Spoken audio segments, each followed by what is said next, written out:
Good evening, students. Welcome to MUDRA classes. Okay, so this is Ramesh. Today, we are going to discuss inter first year economics quick revision from 6th unit to 10th unit. Okay, for half yearly examination point of view, right? So, dear students, you know very well in the intermediate first year we have total 10 number of chapters. Okay, that is a 10 number of units.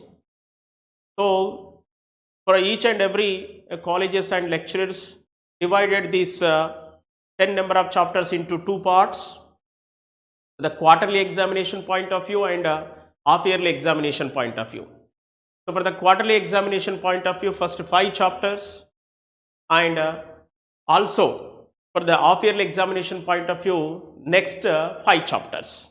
Okay, so 1 to 5 chapters for quarterly and 6th to 10th chapter for half yearly. So in this point of view, today we are going to analyze the syllabus and important questions, and also how to presentation of the answer in the examination point of view.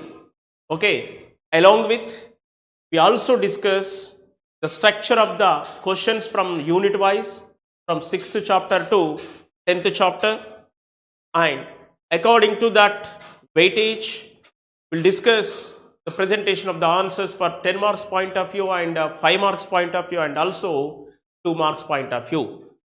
Okay, students, so now we start our class inter first year, the economics quick revision from 6th chapter to 10th chapter. Okay, so all of you listen carefully and try to listen by voice, and also what is that?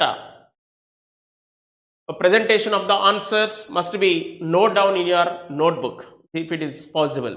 Okay, so from 6th chapter to 10th chapter, once we also discuss for 5th chapter also. Okay, so in the examination point of view, even some of the colleges and lecturers are also including for 5th chapter because essay questions covering. Okay, so in this point of view, first we discuss structure of the model paper. You know, students, 100 marks point of view, the total economics question paper is divided into 3 sections. That is the section A and section B and also section C. Okay, so dear students, section A, that is the essay questions, and section B for short questions, and section C, so that is a very short questions. Okay, so essay question carried for 10 marks, short questions carried for 5 marks, and very short questions carried for 2 marks. Okay, students. Okay, either fresher students and backlog students also is very helpful. For the total entire the economics model paper is divided into 3 sections according to BIE, Board of Intermediate Education, and IPA, Intermediate Public Examination point of view. So section A, essay question 10 marks, section B, short questions 5 marks, section C, very short questions for 2 marks. Okay, so even half yearly examination point of view also, every lecturer is preparing for this same structure of the question paper. Okay, so from 5th chapter to 10th chapter, what are the important essay questions, what are the important 5 marks questions, and what are the important 2 marks questions, let us discuss. Okay, one by one, along with the presentation of the answer, right beta? Right. Okay, so we move to enter into the syllabus. So first we start that fifth unit.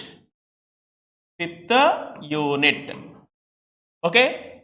So fifth unit, the title of the fifth chapter, market analysis. Market analysis. Okay. So fifth chapter title is what beta? Market analysis. According to Board of Intermediate, to the IPE,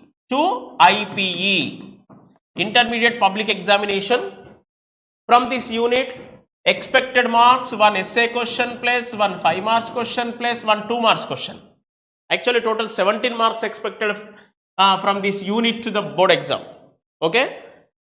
So market analysis, actually to the public examination, expecting of the questions from this unit, market analysis, that is one essay question 10 marks, one 5 marks question and one 2 marks question. Totally 17 marks expected from this unit to public examination.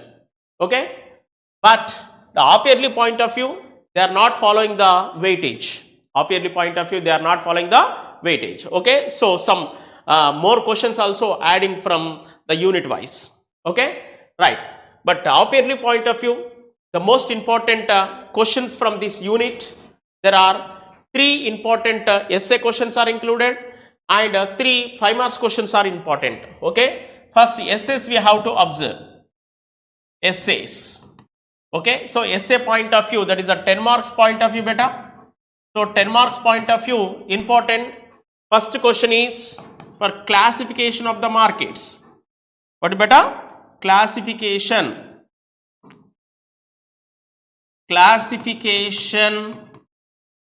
of the markets. Okay, classifications of the markets. And number 2, perfect competition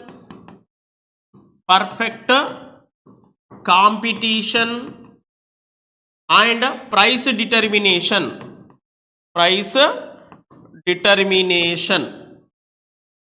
Okay. And number 3, what is monopoly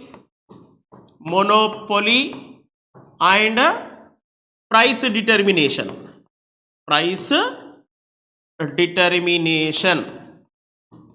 Okay, right. So these are the important expected essay questions from this unit to board exam as well as half yearly exam also.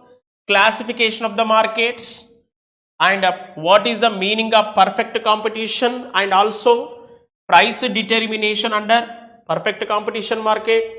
And next, third one, what is monopoly and how to determine the price under the monopoly market. Okay, these are the important 10 marks questions from this 5th chapter, that is a market analysis.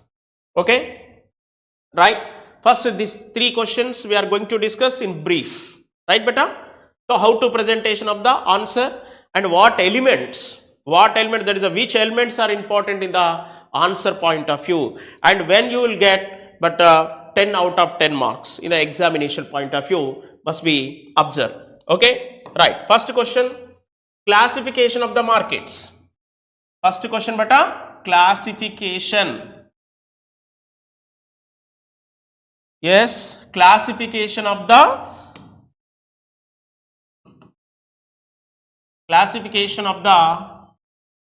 markets. Classification of the markets. Yes, first you should write presentation of the answer. These what is that question point of view? Explain the classification of the market is the question actually. Okay, explain the classification of markets. So in this point of view, first you should write in the examination introduction. In the introduction, what should you write? Yes, define the market. Yes, students, in generally, what is the meaning of market? Market may be defined as it is a place. Market may be defined as it is a place. That is, it is an area. What activity is going on in that such place? In such place, The market is a nothing but where the what is that? Sold and purchased, sold and purchased goods and services, sold and purchased goods and services at a particular place is called what is that? Market. Actually, this the general definition is regarding for old meaning. That means in olden days, market is nothing but it is a particular place.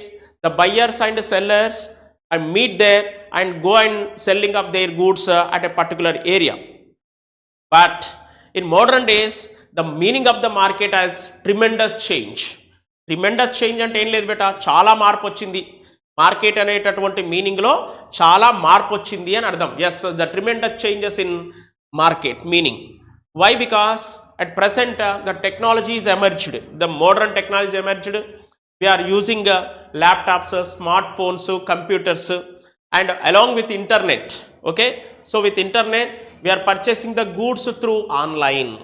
Okay, like Amazon, like Flipkart, and many apps are there. Okay, through online we purchasing the goods. So that's why at present any buyer as well as any seller no need to go any particular place, no need to go any particular place to purchasing of the goods and selling of the goods. Okay, so even the consumer buying the goods from online and even seller also selling of their goods in online. So but in modern days, what is the meaning of market? Meaning of the market at present days, the market is a mechanism. Market is a mechanism in which where buyers and sellers are meet together. Buyers and sellers are meet together for the exchange of their goods and services. Like for example, one consumer to purchase the good in online, for example, so and so Flipkart or Amazon. Okay, but the Amazon seller to what is that? Send that item through courier. So who is the courier?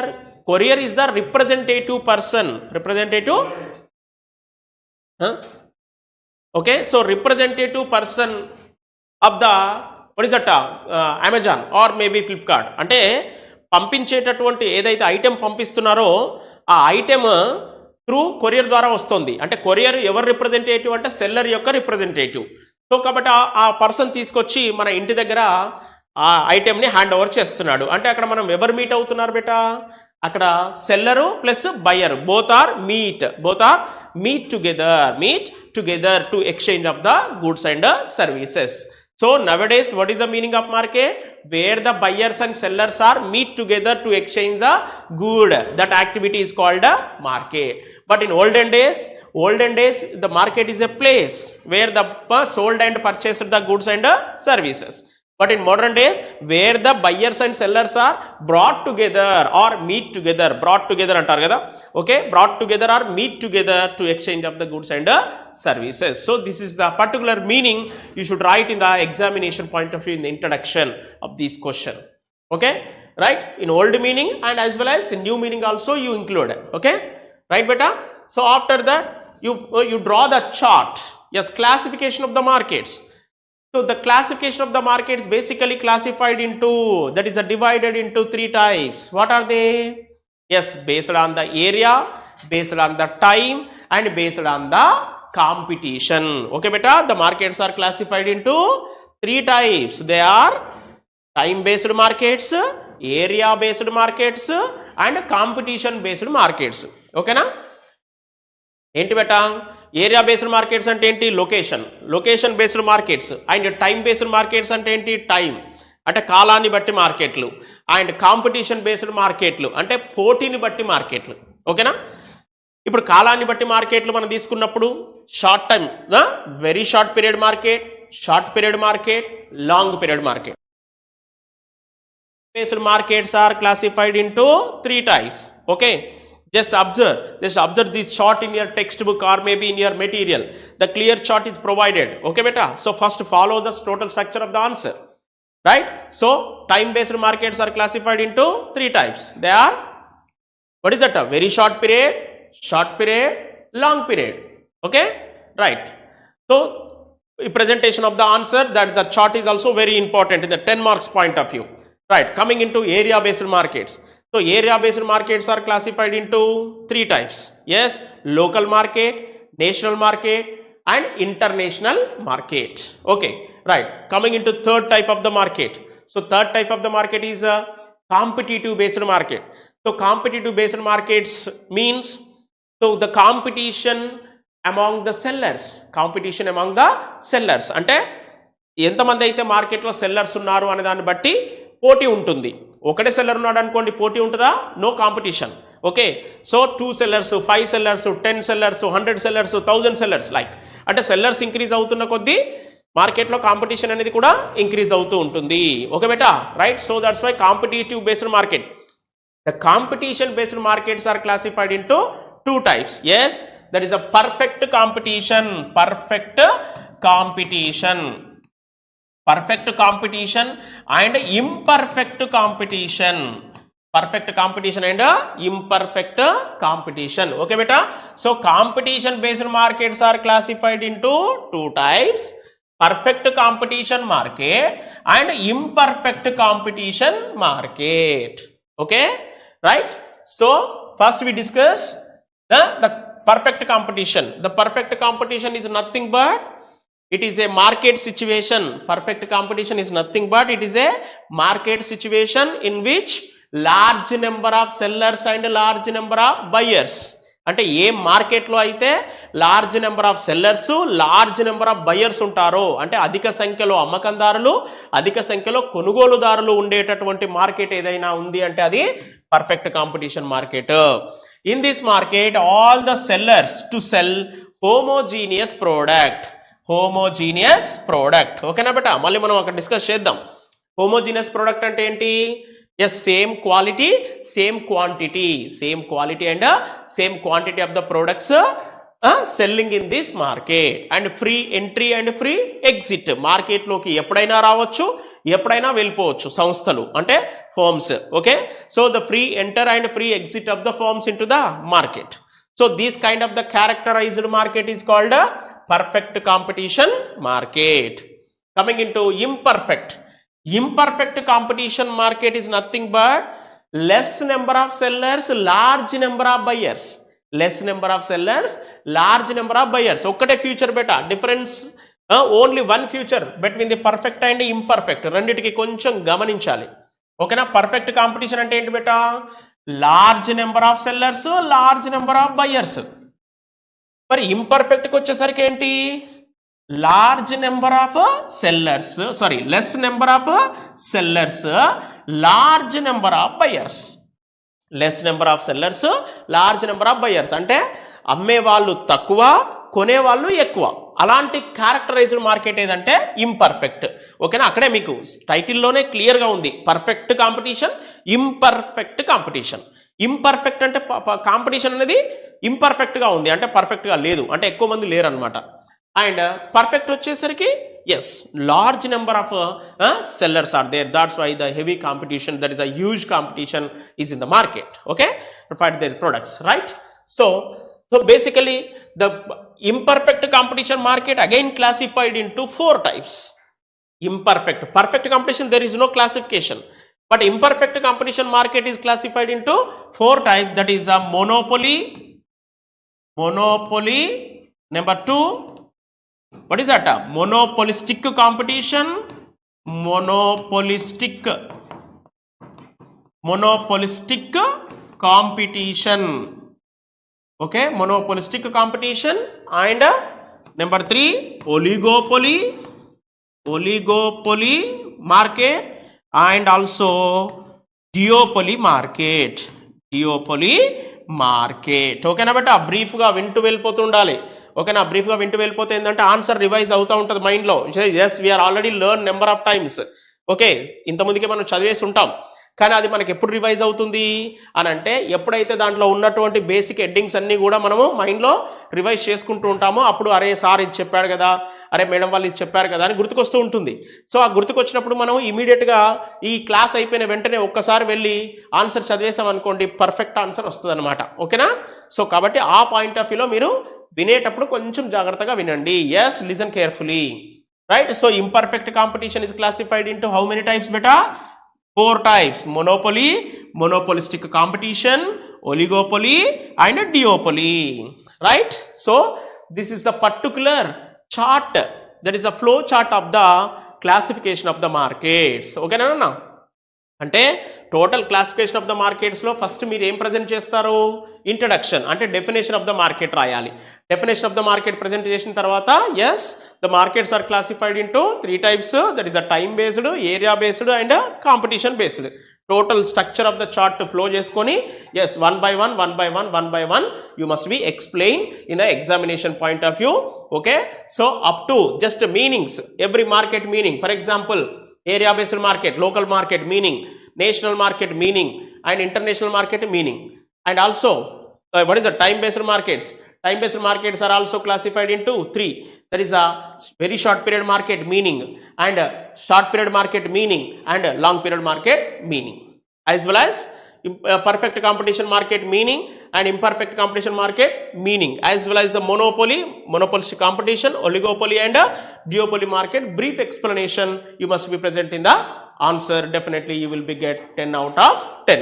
Even board point of view also same structure, right beta? Right, so this is the classification of markets. Okay, so I hope you clearly understood. First you must be draw the chart, after that explain one by one side heading. Okay, in the 10 marks point of view chart is compulsory. Okay, right, this question also given in the short question, 5 marks point of view also given beta. అర్థమవుతుందా? Some times this question is also including in the 5 marks point of view. అంటే 5 మార్కుల ప్రశ్నలో కూడా దీన్ని ఒక్కొక్కసారి include చేస్తూ ఉంటాడు. అప్పుడు ఏమడుగుతాడు, structure of the question, explain the classification of market based on the area and time అంటాడు బేట. ఓన్లీ 2 మెన్షన్ చేస్తాడు. అర్థమవుతుందన్న? Area and time, area and time, ఈ రెండే ఉంటాయి బేట. చూడండి, అప్పుడు ఈ రెండే వచ్చేసరికి ఏమవుతుంది, you should explain in the examination point of view. No need to chart, just you should write the meaning of the market. Then after there is the classification of the markets of the area based. Area based markets are what is that, local market, national market, international market.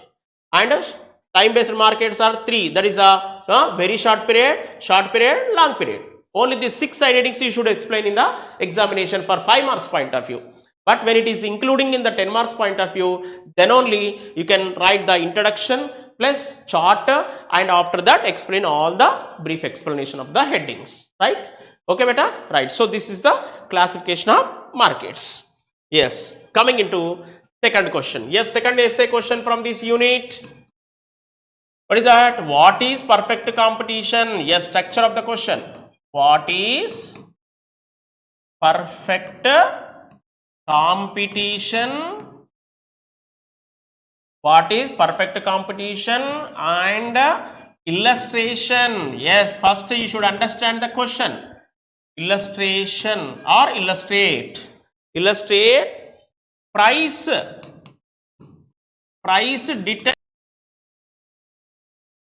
determination under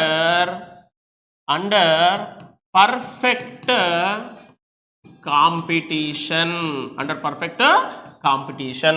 Okay beta, so what is perfect competition and illustrate price determination under perfect competition market. Okay nana, it's a 10 marks question.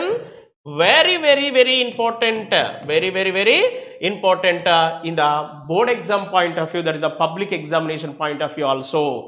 Okay nana, classification of the market manaku oka 10% chance unte perfect competition market మనకి 90% chance ఉంటుంది public ఎగ్జామ్కి. ఓకేనా? So కాబట్టి perfect competition అనేటటువంటి క్వశ్చన్ని ప్రతి student కూడా 100% practice చేసి పెట్టుకోవాలి. ఓకేనా? మరి ప్రాక్టీస్ చేయాలి అని అంటే అతనికి ఫస్ట్ కాన్సెప్ట్ ఏంటో అర్థం కావాలి.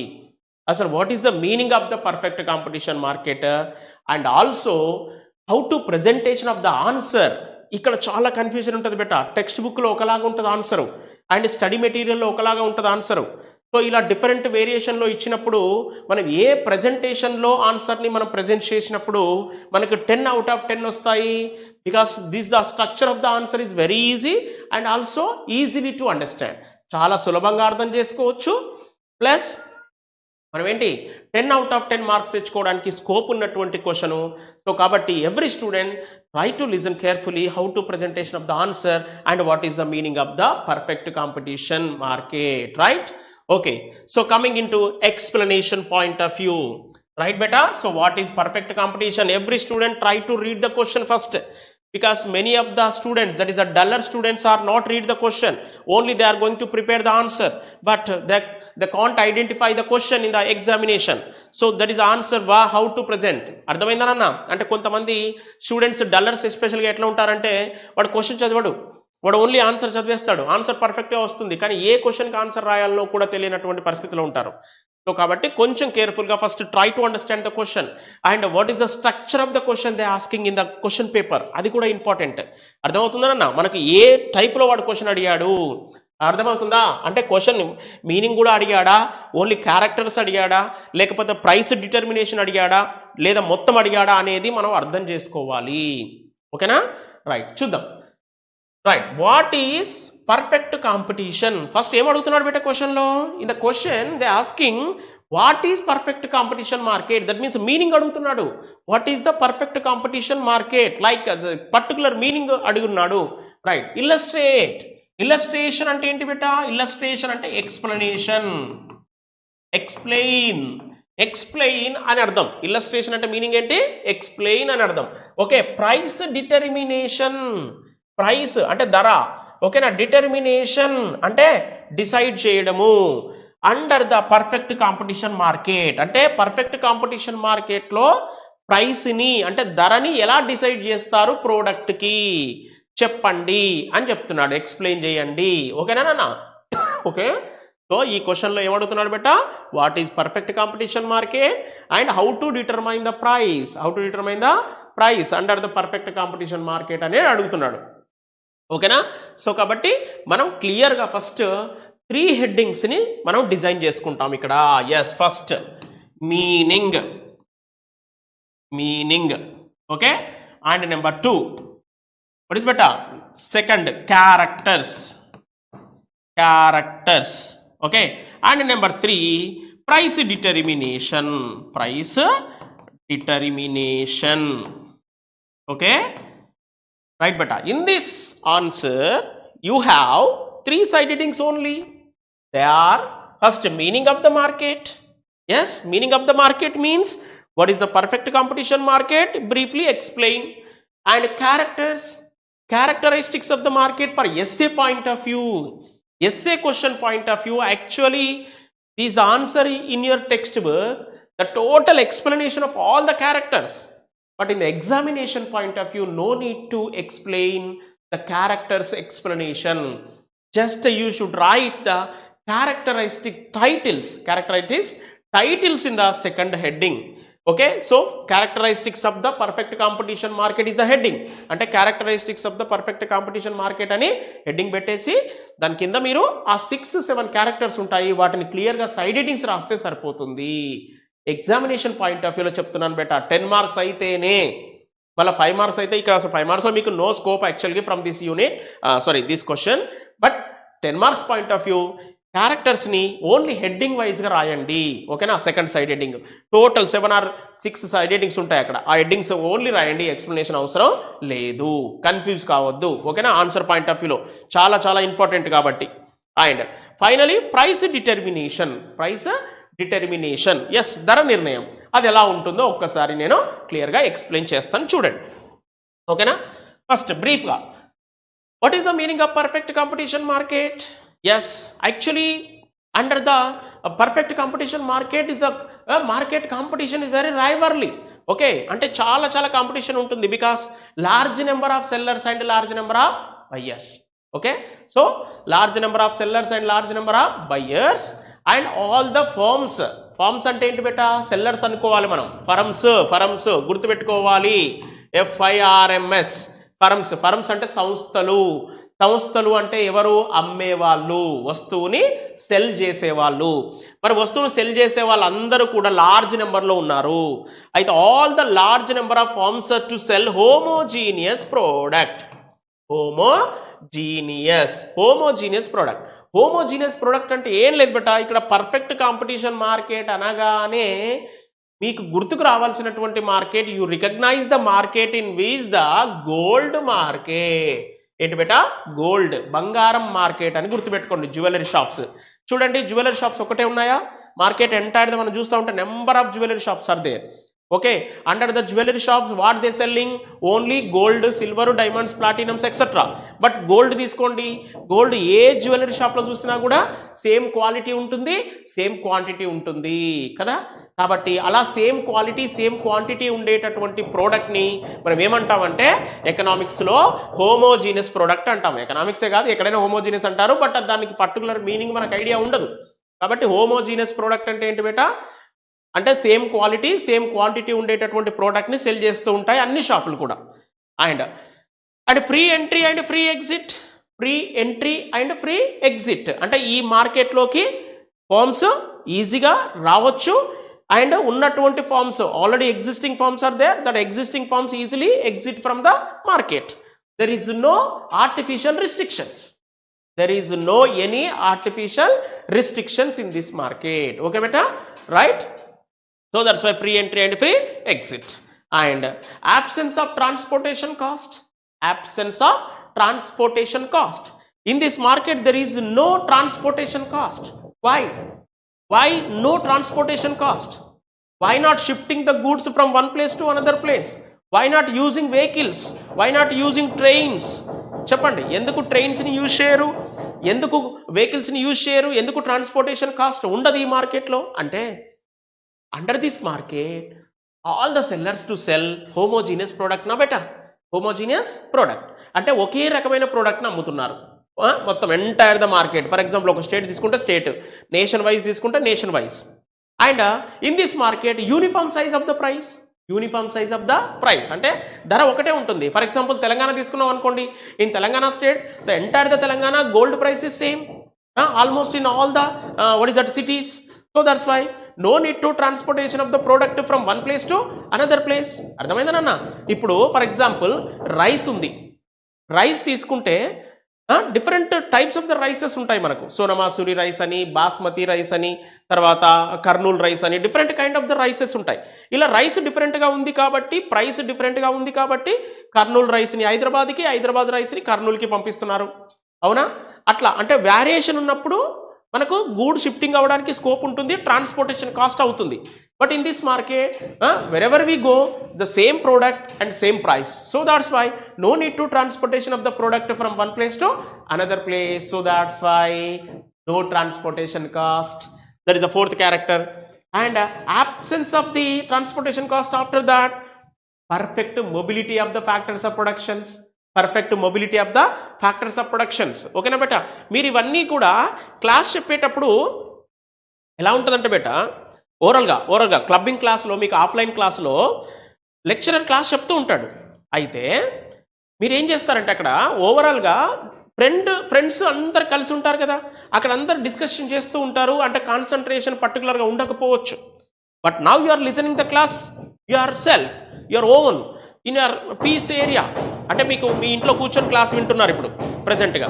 సో కాబట్టి ఇక్కడ మీకు ఎలాంటి డిస్టర్బెన్స్ లేకుండా హ్యాపీగా క్లాస్ని అర్థం చేసుకోవడానికి ట్రై చేయండి. చెప్పండి బేటా, what is the perfect mobility of the factors of productions? Means for example land, labour, capital and organisation.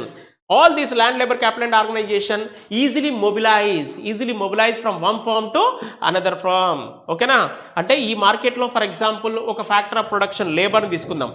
లేబర్ని తీసుకున్నప్పుడు లేబరు ఏ షాప్లోనైనా వెళ్ళి పని చేసుకోవచ్చు. ఇప్పుడు గోల్డ్ స్మిత్ ఉన్నాడు, ఇప్పుడు మలబార్ జ్యువెలరీ ఉంది, అండ్ కళ్యాణ్ జ్యువెలరీ ఉంది, ఇంకా సో అండ్ సో జ్యువెలరీస్ ఉన్నాయి, లలిత jewellery.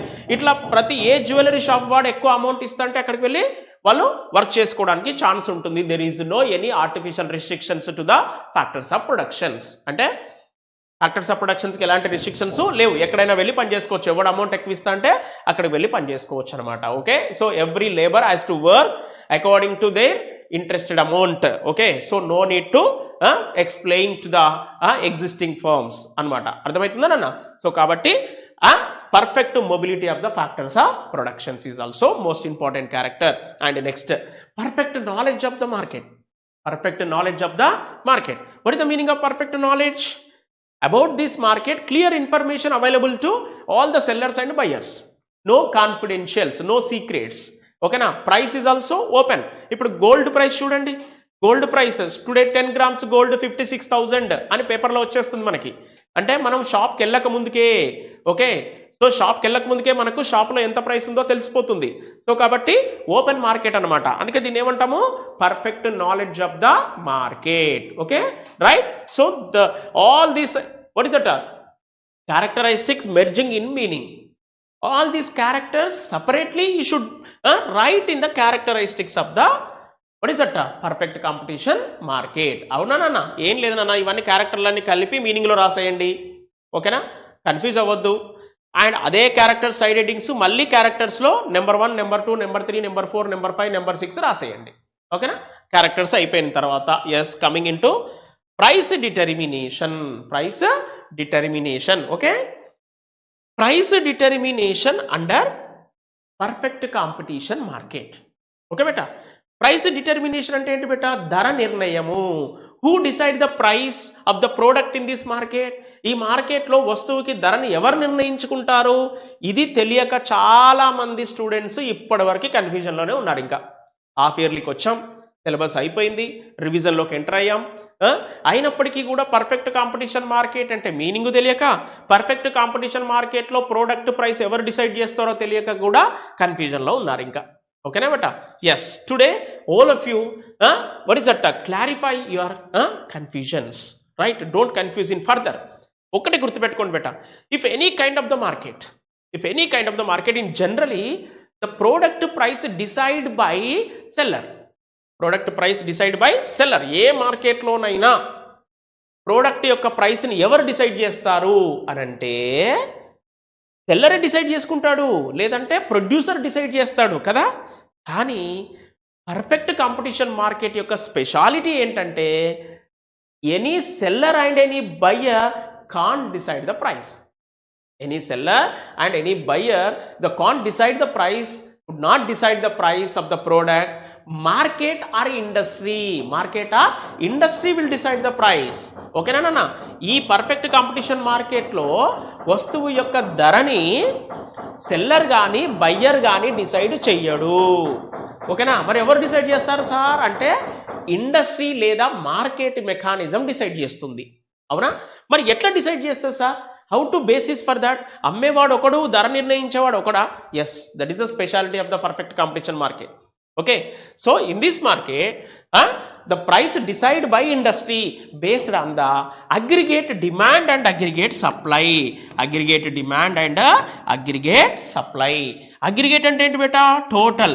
Okay na, total demand and total supply. Total demand and total supply. Based on the total demand and total supply, the industry will decide the price. Where the demand and supply. Yes, అందరు వింటున్నారు అనుకుంటాను class. ఓకేనా, so మీరు అందరు కూడా ఒక్కసారి text books observe చేస్తే లేదా మెటీరియల్ అబ్జర్వ్ చేస్తే అక్కడ ఒక టేబుల్ ఉంటుంది బేటా. ఓకేనా, టేబుల్ ఏమి ఇచ్చి ఉంటాడు, first column price, second column supply, third column demand. ఓకేనా, so price in rupees and supply and demand in kgs, 2 కేజెస్లో ఇచ్చుంటాడు. Where the demand and supply both are equal, 40 kgs of the demand and 40 kgs of supply both are equal. At that moment, how much of the price? 30 rupees. That the 30 rupees of the price fixed by the industry announced in the market. అంటే ఎక్కడైతే సప్లైలు డిమాండ్లు ఇలా ఉన్నాయి, demand పైన ఉంది, supply కింద ఉంది, 2 balance అయిపోయినాయి. ఎస్, బ్యాలెన్స్ అయినప్పుడు ప్రైస్ ఎంత ఉందో ఆ ప్రైస్ని ఫిక్స్ చేస్తుంది మార్కెట్. అదే ప్రైస్ని మార్కెట్లో అనౌన్స్ చేస్తుంది. All the sellers and buyers are follow that price at the day, at the point of time. అంటే ఏ రోజుకైతే ధర నిర్ణయిస్తుందో ఆ రోజు, డే టు డే మారుతుంది. ఓకేనా, సో మంత్ టు మంత్ లేదా వీక్ టు వీక్ మారుతుంది. ఓకేనా బేటా, so how to decide the price under the perfect competition. Yes, price decide under the perfect competition depending on the demand and supply. Who decide the price? Industry or market. Industry or market based on the demand and supply. Okay na beta, right? So first under the price determination you should write the basic who decide the price. After that construction of the table and explanation of the table, and after that construction of the graph. Okay na, graph you know that. Okay, what is the relation between the price and demand? Inverse relation. What is the relation between the price and supply? Positive relation or direct. Okay na, positive relation ఉంటే already మీకు తెలుసు ఓకేనా positive relation when the positive relation between the two variables then the curves are sloped upwards from left to right and when the negative relation between the two variables the what is that curves sloped downwards from left to right okay na so demand curve and supply curve both are intersected at the point of E okay at the point of E is the equilibrium of the firm okay and construction of the graph after the graph you can explain brief about graph okay so this is the structure of the answer of the perfect competition market okay beta meaning characters in the characters you can explain only for headings and after that price determination under the price determination who decide the price and after that table explanation graph explanation so this is the structure of the answer for 10 marks very important for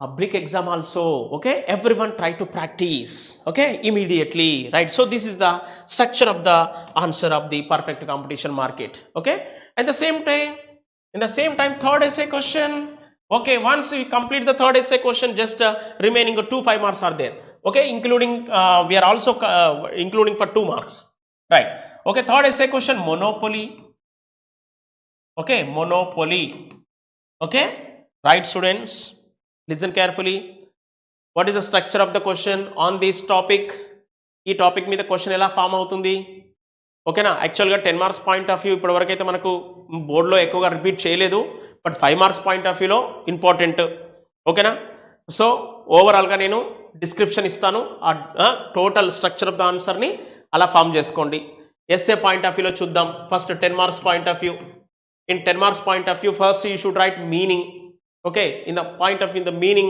what is the monopoly market you know yes monopoly market is a type of the market in imperfect competition అర్థమైందా నా monopoly market అనేది imperfect competition market లో ఒక రకమైన market ఓకేనా so అక్కడ clear గా ఉంది the word of monopoly derived from Greek word the word of monopoly derived from Greek word mono and poly what is that beta mono 1 minute okay mono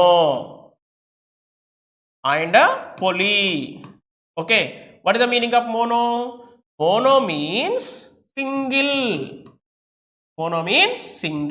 poly means seller okay mono means single poly means seller so single seller market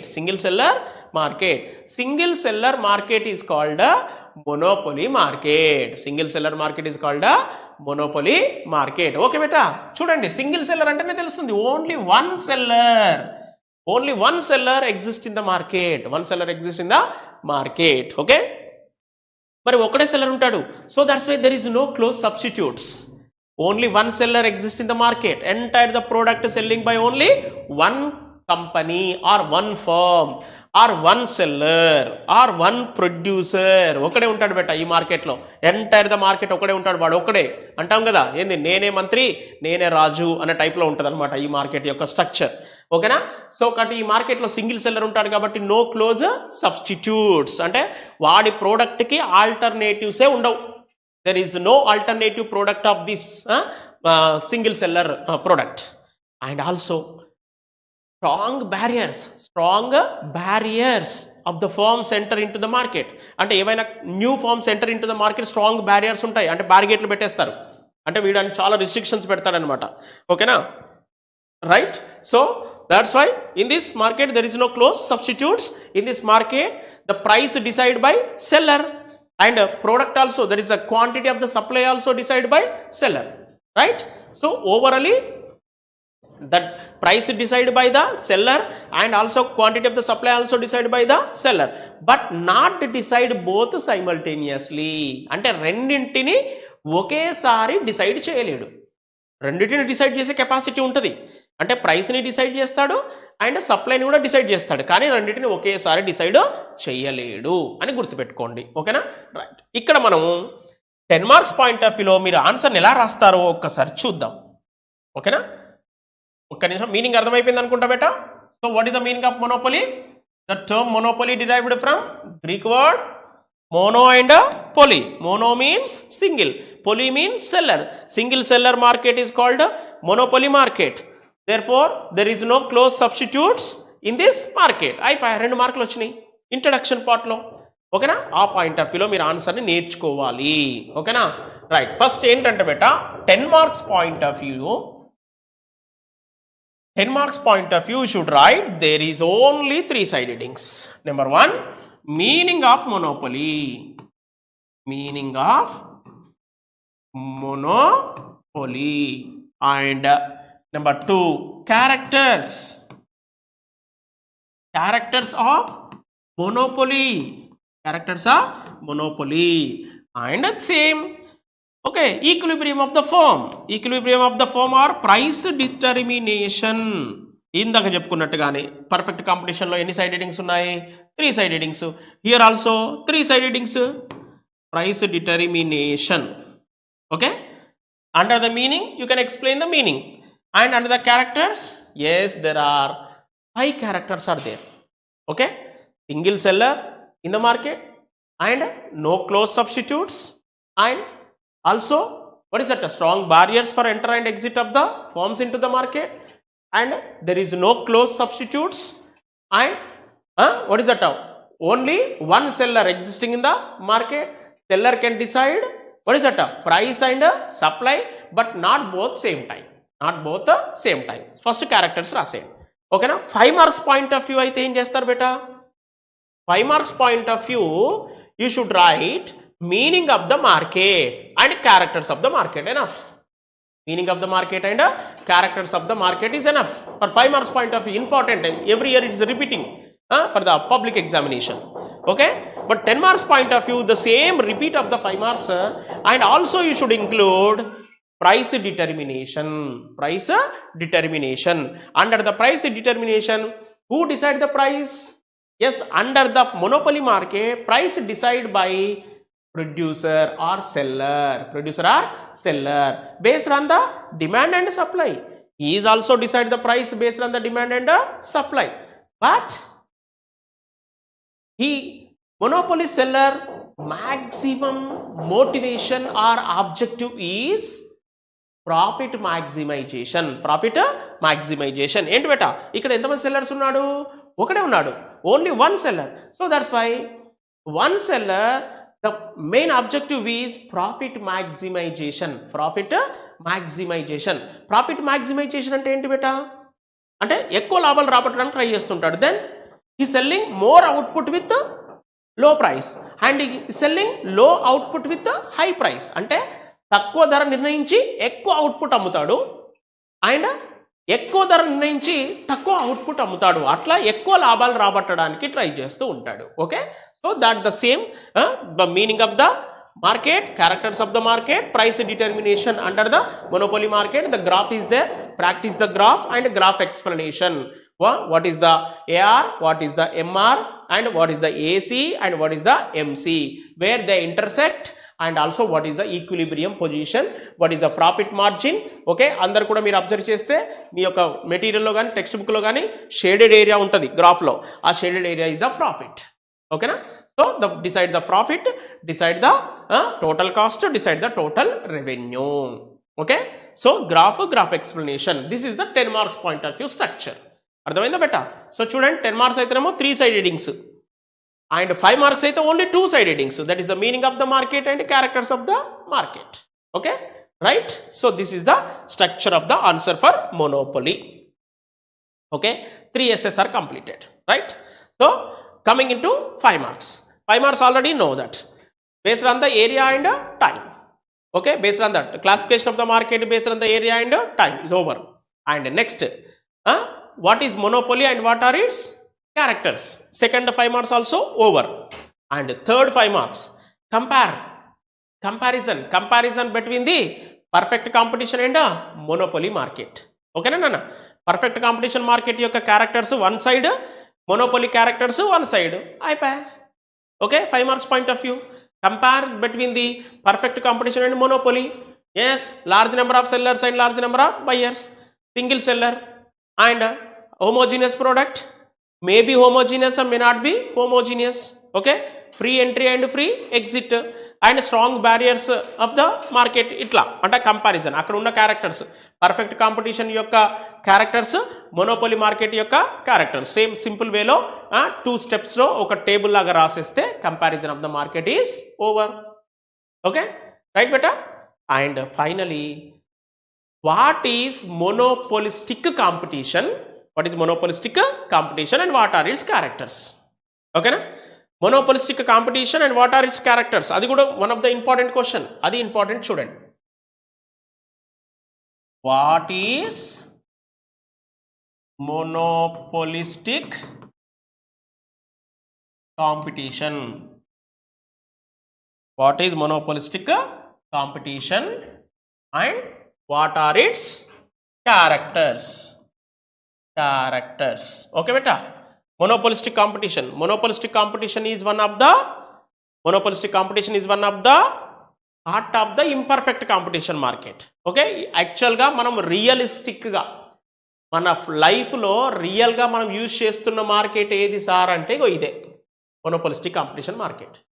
మనం regular గా మనం use చేస్తున్నాం కదా, groceries, cosmetics, soaps, detergents and టూత్ పేస్ట్లు and cool drinks, everything, oils and pulses, cereals, like all these kind of the market generally is called a monopolistic competition market. What is the character? Less number of sellers, large number of buyers. Less number of sellers, large number of buyers. All the firms to produce product differentiation. Product differentiation అంటే ఏంటి బేటా? ఇప్పుడు soaps తీసుకోండి. Soaps తీసుకుంటే దాదాపుగా 50-60 companies ఉన్నాయి. Dove, Rexona, Santoor, Lux and number of companies are there. All the type of the companies are producing soap only, but small difference. Color is different, smell is different, shape is different, packing is different, design is different. Like why they are producing like this? Because of heavy competition, to attraction of the consumer. So that point of view they produce heterogeneous product. Heterogeneous, ఇందాక homogeneous అన్నాం perfect కాంపిటీషన్లో. Perfect competition మార్కెట్లో homogeneous అంటే same quality ఉంటుంది, same quantity ఉంటుంది. But ఇక్కడికి వచ్చేసరికి quite opposite. What is that? heterogeneous product. Heterogeneous product is nothing but the product differentiation. Okay, right? So first in this point of view, write down the meaning of the monopolistic competition market and characteristics of the monopolistic competition market. Characters ఏ ఉన్నాయి బేటా? less number of sellers and large number of buyers. ఓకేనా? First character బ్రీఫ్గా explain చేయండి.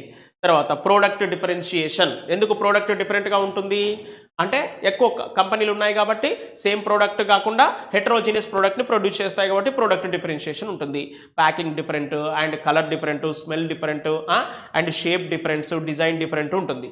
Right. And selling cost ఉంటుంది బెట ఈ మార్కెట్లో. Most important 2 marks also. Selling cost. Selling cost. Okay, what is the meaning of selling cost? Selling cost also known as advertisement cost. Advertisement తెలుసు కదా బేటా?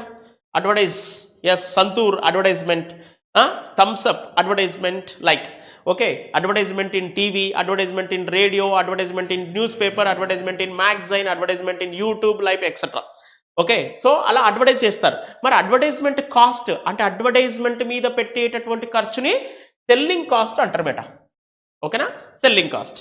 ఓకేనా? ఎందుకు ఇక్కడ మరి సెల్లింగ్ కాస్ట్ అవుతుంది అంటే ప్రోడక్ట్ ప్రొడ్యూస్ చేయడం కోసం పెట్టే ఖర్చు కాదు, ప్రోడక్ట్ని మార్కెట్లో అమ్మడం కోసం పెట్టేటటువంటి ఖర్చు. That is the promotion of the sales అంటాం.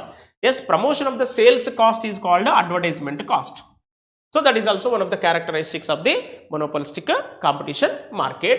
And ఇది separate గా మనకు 2 మార్క్స్ కూడా వస్తుంది. Very very important for public exam also. Okay, right. So 5 marks కి one of the character and separate గా మళ్ళీ మనకు 2 మార్క్స్ కూడా ఇంపార్టెంట్. ఓకేనా? సో ఇట్లా మీరు meaning of the monopolistic competition market and their characters brief గా ఎక్స్ప్లెయిన్ చేయండి. Is also one of the important 5 marks question from 5th chapter. Okay, and finally in this unit one more important 2 marks, oligopoly market. oligopoly market is one of the important 2 marks question from this 5th chapter market analysis. Okay, oligopoly market is nothing but it is one of the type of market in imperfect competition market. Imperfect lo idi oka type of market, and after that ee market lo meaning enti ante the term oligopoly, that is the word oligopoly derived from Greek word oligos and polein. Oligos and polein. Oligos means few, polein means to sell. చూడండి, oligos means ఏంటి? few అన్నమాట. few అంటే కొన్ని, and polein అంటే selling అంటే few sellers market. few sellers market అంటే కొంతమంది అమ్మకందారులు ఉండేటటువంటి మార్కెట్ ఏది అని అంటే oligopoly market. Okay, in this market the product may be homogeneous, may not be homogeneous. ఓకేనా, homogeneous అయి ఉండొచ్చు, homogeneous కాకపోయి ఉండొచ్చు. ఓకేనా, అక్కడ వరకు మీనింగ్ రాయండి సరిపోతుంది. Right, so already given the answers by your lecturers. Right, okay, so oligopoly market is nothing but few sellers market, simply. Right, so these are the important questions from what is that 5th chapter. Okay beta, right, wait.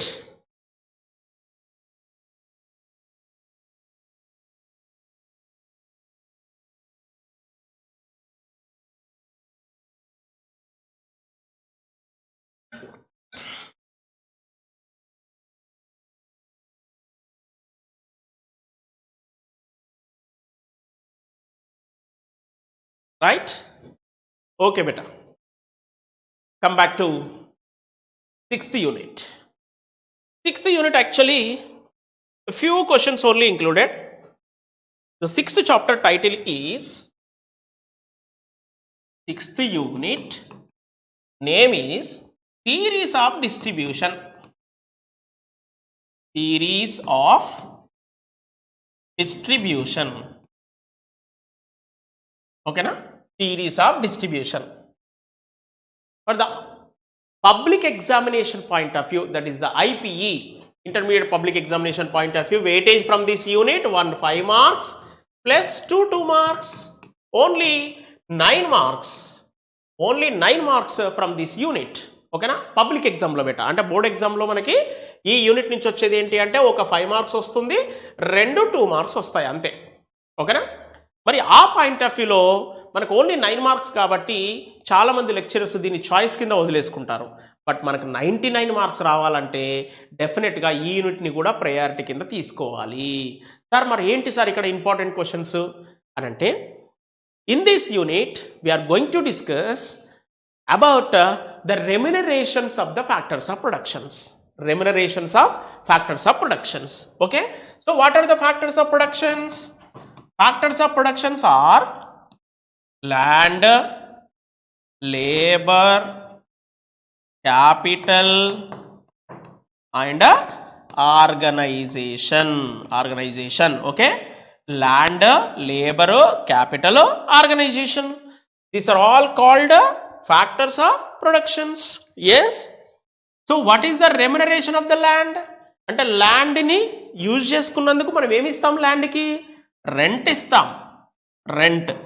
Okay, and labour ని use చేసుకున్నందుకు ఏమి ఇస్తాం మరి, yes wages. And capital ని use చేసుకున్నందుకు ఏమి ఇస్తాం మనము, yes interest. Okay, and organisation use చేసుకున్నందుకు ఏమి ఇస్తాం బేటా, yes profit. Okay, so land to rent, labor to wages, capital to interest and organization to profit. All these factors of productions available in factor market. గుర్తుపెట్టుకోండి, బేసికల్గా మనకి ఒకటేమో goods market, goods దొరికేటటువంటి market, goods and services available market is called goods market. ఓకేనా, వస్తువులు దొరికేటటువంటి మార్కెట్ని goods market అంటాం. మరి ఫ్యాక్టర్స్ ఎవరికి ఉంటారు, factors of productions, who purchasing the factors of productions, enterprises, entrepreneurs అంటే ఎవరు, ఇన్వెస్టర్ అంటే ప్రొడ్యూసర్ కొంటాడు వీళ్ళని. ల్యాండ్ని రెంట్కి తీసుకుంటాడు, లేబర్ని ఏంటి వర్క్ చేయడానికి లేబర్ని తీసుకుంటాడు, అండ్ ఇన్వెస్ట్ చేయడానికి క్యాపిటల్ని తీసుకుంటాడు, అండ్ మేనేజ్ చేయడానికి ఆర్గనైజర్ని తీసుకుంటాడు. సో కాబట్టి వీళ్ళందరినీ కూడా ఎవరు పర్చేజ్ చేస్తారు అని అంటే ఎంటర్ప్రెన్యూర్స్ పర్చేజ్ చేస్తారు. మరి ఎక్కడ పర్చేజ్ చేస్తారు అని అంటే factor market, factors market. So factors of productions available in factor market. Okay, so under the factor market decide the rent to land, decide the wages to what is that labor, decide the interest to capital and decide the profit to organizer. చెప్పండి, ల్యాండ్కి rent ఎంత ఇవ్వాలి, ల్యాండ్కి rent ఎంత ఇవ్వాలి, ఎంత ఇద్దాం sir, single bedroom తీసుకున్నాం రెంట్ ఎంత ఇద్దాం సార్, 5000 ఉంటుంది సార్, 6000 ఉంటుంది. ఎట్లా డిసైడ్ చేసినావు సార్, 5000 6000 అని ఎట్లా డిసైడ్ చేసినావు సార్, ఏమో సార్ ఆయన అడిగింది నేను ఇచ్చిన అంతేనా. Economically is differed. Okay, in economic point of view it is differed. Okay, so the land price, labor price, capital price, organization price. What is the price of the land? Rent economically. And what is the price of the labor? Wages. What is the price of the capital? Interest. What is the price of the organization? Profit. All these rent, wages, interest, profit is depending on their demand and supply.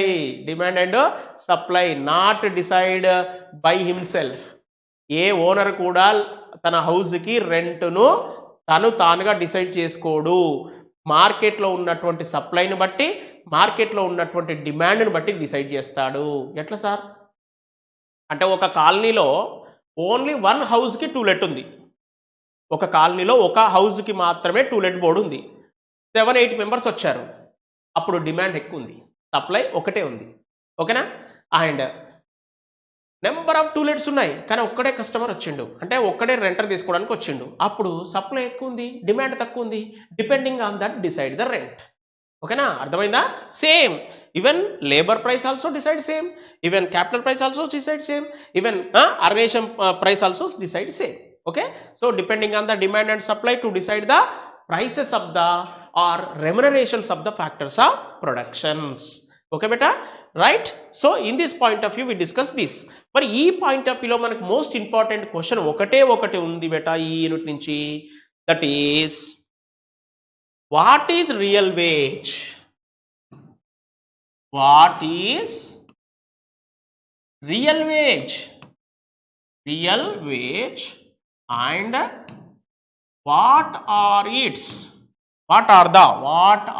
the factors that, what are the factors that determine, what are the factors that determine real wages, real wages. This question actually 5 marks point of view very important, very important. Okay, 5 marks point of view is very important. Okay na beta, చూడండి ఇక్కడ what is real wages and what are the factors that determine the real wages. Real wage అంటే ఏంటి and real వేజ్ని డిసైడ్ చేసేటటువంటి factors ఏంటో చెప్పండి అంటున్నాడు. 5 మార్క్స్ పాయింట్ ఆఫ్ వ్యూలో మనకు ఓన్లీ డిటర్మినెంట్సే అడుగుతాడు బెట. Determinant factors of real wages అడుగుతాడు, కొంచెం చూసుకొని రాయండి. మీనింగ్ అడిగితే రాయండి, మీనింగ్ అడగకపోతే వదిలేసేయండి, ఓన్లీ క్యారెక్టర్స్ రాస్తే సరిపోతుంది. అందుకే చెప్పాను each and every student try to read the question first. Question చదవాలి, క్వశ్చన్ చదివి క్వశ్చన్ ఏం అడిగాడు, ఓన్లీ మీనింగ్ అడిగాడా, ఓన్లీ క్యారెక్టర్స్ అడిగాడా, ఓన్లీ ప్రైస్ డిటర్మినేషన్ అడిగాడా, ఓన్లీ ఫ్యాక్టర్ దట్ డిటర్మైన్ అడిగాడా అనేది క్లియర్గా అర్థం చేసుకొని దానికి ఆన్సర్ రాయాలి. టైం వేస్ట్ చేయొద్దు ఎగ్జామ్లో ఎక్కడ కూడా టైం వేస్ట్ చేయొద్దు. మన క్వశ్చన్ అడిగిన దానికి సమాధానం రాస్తే సరిపోతుంది. సార్ ఇంత రాస్తే 5 మార్క్స్ ఇస్తాడా, ఇంత రాస్తే 2 మార్క్స్ ఇస్తాడా, ఇంత రాస్తే 10 మార్క్స్ ఇస్తాడా అనేటటువంటి క్వశ్చన్ మనకు అవసరంలా. క్వశ్చన్లో ఏం అడిగాడో దానికి మనం ఆన్సర్ ఇచ్చాం అంతే. ఆడు ఒకవేళ క్వశ్చన్ రాంగ్ అడిగాడు అనుకోండి, వాన్ తప్పు, so the mistake from them, so that's why they given definitely the full marks. అర్థమైందా? ఇప్పుడు వాడు what is the real wage and what are the factor that determine the real wage అన్నాడు అనుకోండి, అప్పుడు మొత్తం ఆన్సర్ రాయాలి. అప్పుడు only what are the factor that determine the real wage అన్నాడు అనుకోండి, అప్పుడు then you can write only four factors. Okay, right. So in this point of view first you should right wages, real wages. Yes, basically the wages are classified into classified into two types beta. Money wages and second one real wages. Money wages and real wages. Money wages is nothing but the salary is received in the form of cash. అంటే labour ఏం చేస్తాడు, labourer receive the amount of money or amount of salary in the form of cash. అంటే liquid రూపంలో మనం amount తీసుకుంటే దాన్ని money veg అంటారు. ఓకేనా. మరి రియల్ వేజ్ అంటే ఏంది? Real veg means the purchasing power of money wages. Real wages means purchasing power of money wages. This real wages we expressed in the terms of goods and services. Expressed in the terms of goods and services. అంటే ఏంటి, మనము work చేసాము, money వచ్చింది. ఎంత? Monthly ఓ 20,000 అనుకుంటే ఆ 20,000 తీసుకెళ్ళి మనం తినేయం కదా. బతకాలంటే వాడు livelihood purpose they purchase goods. మరి ఆ 20,000లో ఎన్ని గూడ్స్ కొనగలిగే కెపాసిటీ ఉంది అనేది real wage. Okay. What is the meaning of real wage? Real wages is nothing but the purchasing power of money wages. Purchasing power of money wages. Okay.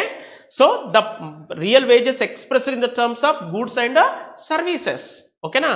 So that is the meaning of the real wages. అంటే మనం ఎప్పుడైనా గుర్తుపెట్టుకోండి, real veg అనగానే మనం money veg అనగానే sir నాకు 10,000 వచ్చింది, లేదా 20,000 వచ్చింది, లేదా 5,000 వచ్చింది అని చెప్తాం. ఇది మనీ వేజ్. సార్ నాకు 10 గూడ్స్ వచ్చాయి, లేదా నాకు 20 గూడ్స్ వచ్చినాయి, I purchased 100 goods, like I purchased 50 goods. Like goods, we are expressing up our salary in the form of goods is called real wages. అర్థమైందా నాన్న? కన్ఫ్యూజన్ వద్దు. ఎందుకంటే కొత్త స్టూడెంట్స్కి కాన్సెప్ట్ అర్థం కాకపోతే బట్టి కొడతాడు తప్ప విషయం అర్థం కాదు. అందుకే కొంచెం లాజిక్ని వెతుక్కోవాలా. అర్థమవుతుందా నాన్న? ఏంటా లాజిక్ అంటే, ఏ మనిషి కూడా each and every person to live with consumption or consuming of the goods, not money. ఏ మనిషి కూడా వస్తువులను తిని బతుకుతాడు కానీ డబ్బులను తిని బతకడు. కాబట్టి మనం సంపాదించేటటువంటి word the money we are earning, that the money we use for the purpose of the purchasing of goods and services.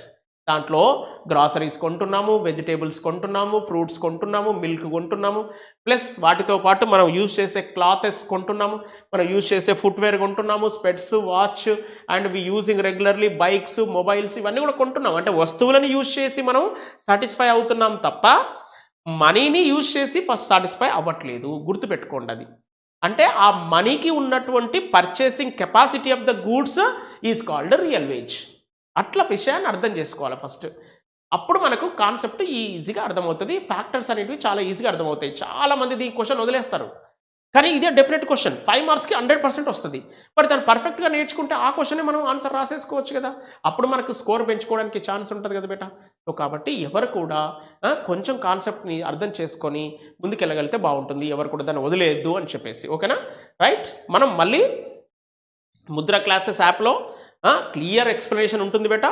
ప్రతి క్వశ్చన్కి ఆన్సర్ కూడా expected questions, what ever the expected questions available in the public examination point of view, all those question answers clear explanation ఉంటుంది. Single question explanation కూడా ఉంటుంది. కాబట్టి మీరందరూ కూడా వీలైతే ఏంది Mudra classes for inter and degree యాప్ని డౌన్లోడ్ చేసుకొని అక్కడ కోర్సుని పర్చేజ్ చేసి మీరు నీట్గా టాపిక్ టు టాపిక్ వినొచ్చు. 100% మీకు క్లియర్గా అర్థమవుతుంది విత్ నెంబర్ ఆఫ్ ఎగ్జాంపుల్స్. ఓకేనా.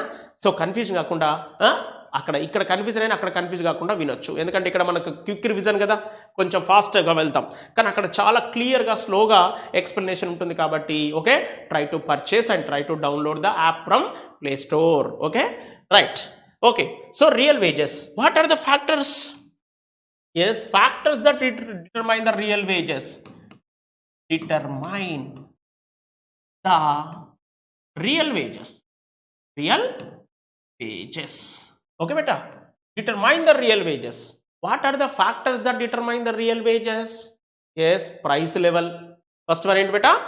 ఫస్ట్ వన్ ప్రైస్ లెవెల్, నేను షార్ట్ ఫామ్లో రాస్తున్నా గుర్తుపెట్టుకోండి. Number 1 side heading price level. There is a inverse relation between the price level and real wages. Price level అంటే ధరలు తగ్గితే రియల్ వేజెస్ ఇంక్రీజింగ్, అండ్ ధరలు పెరిగితే రియల్ వేజెస్ డిక్రీజింగ్. చూడండి అక్కడ, ఓకేనా. మనకు డిమాండ్లో ఉన్నటువంటి రిలేషన్ ఇక్కడ వస్తుంది, మళ్ళీ రిపీట్, ఓకేనా. తర్వాత number 2 subsidiary earnings, side incomes, and conditions of work, and what is that, nature of work, and also social prestige and social status and education on the turn, ఓకేనా. అక్కడ మీకు దాదాపుగా 8 side headings to 10 side headings ఇచ్చుంటాడు బేటా. But examination point of view for the 5 marks 5 out of 5 రావాలంటే 8 side headings explanation చేయండి, ఓకేనా. చాలా మంది మీ మెటీరియల్లో కూడా who are following the material, in your material they include in the 5 marks structure of the answer only 6 side headings are there.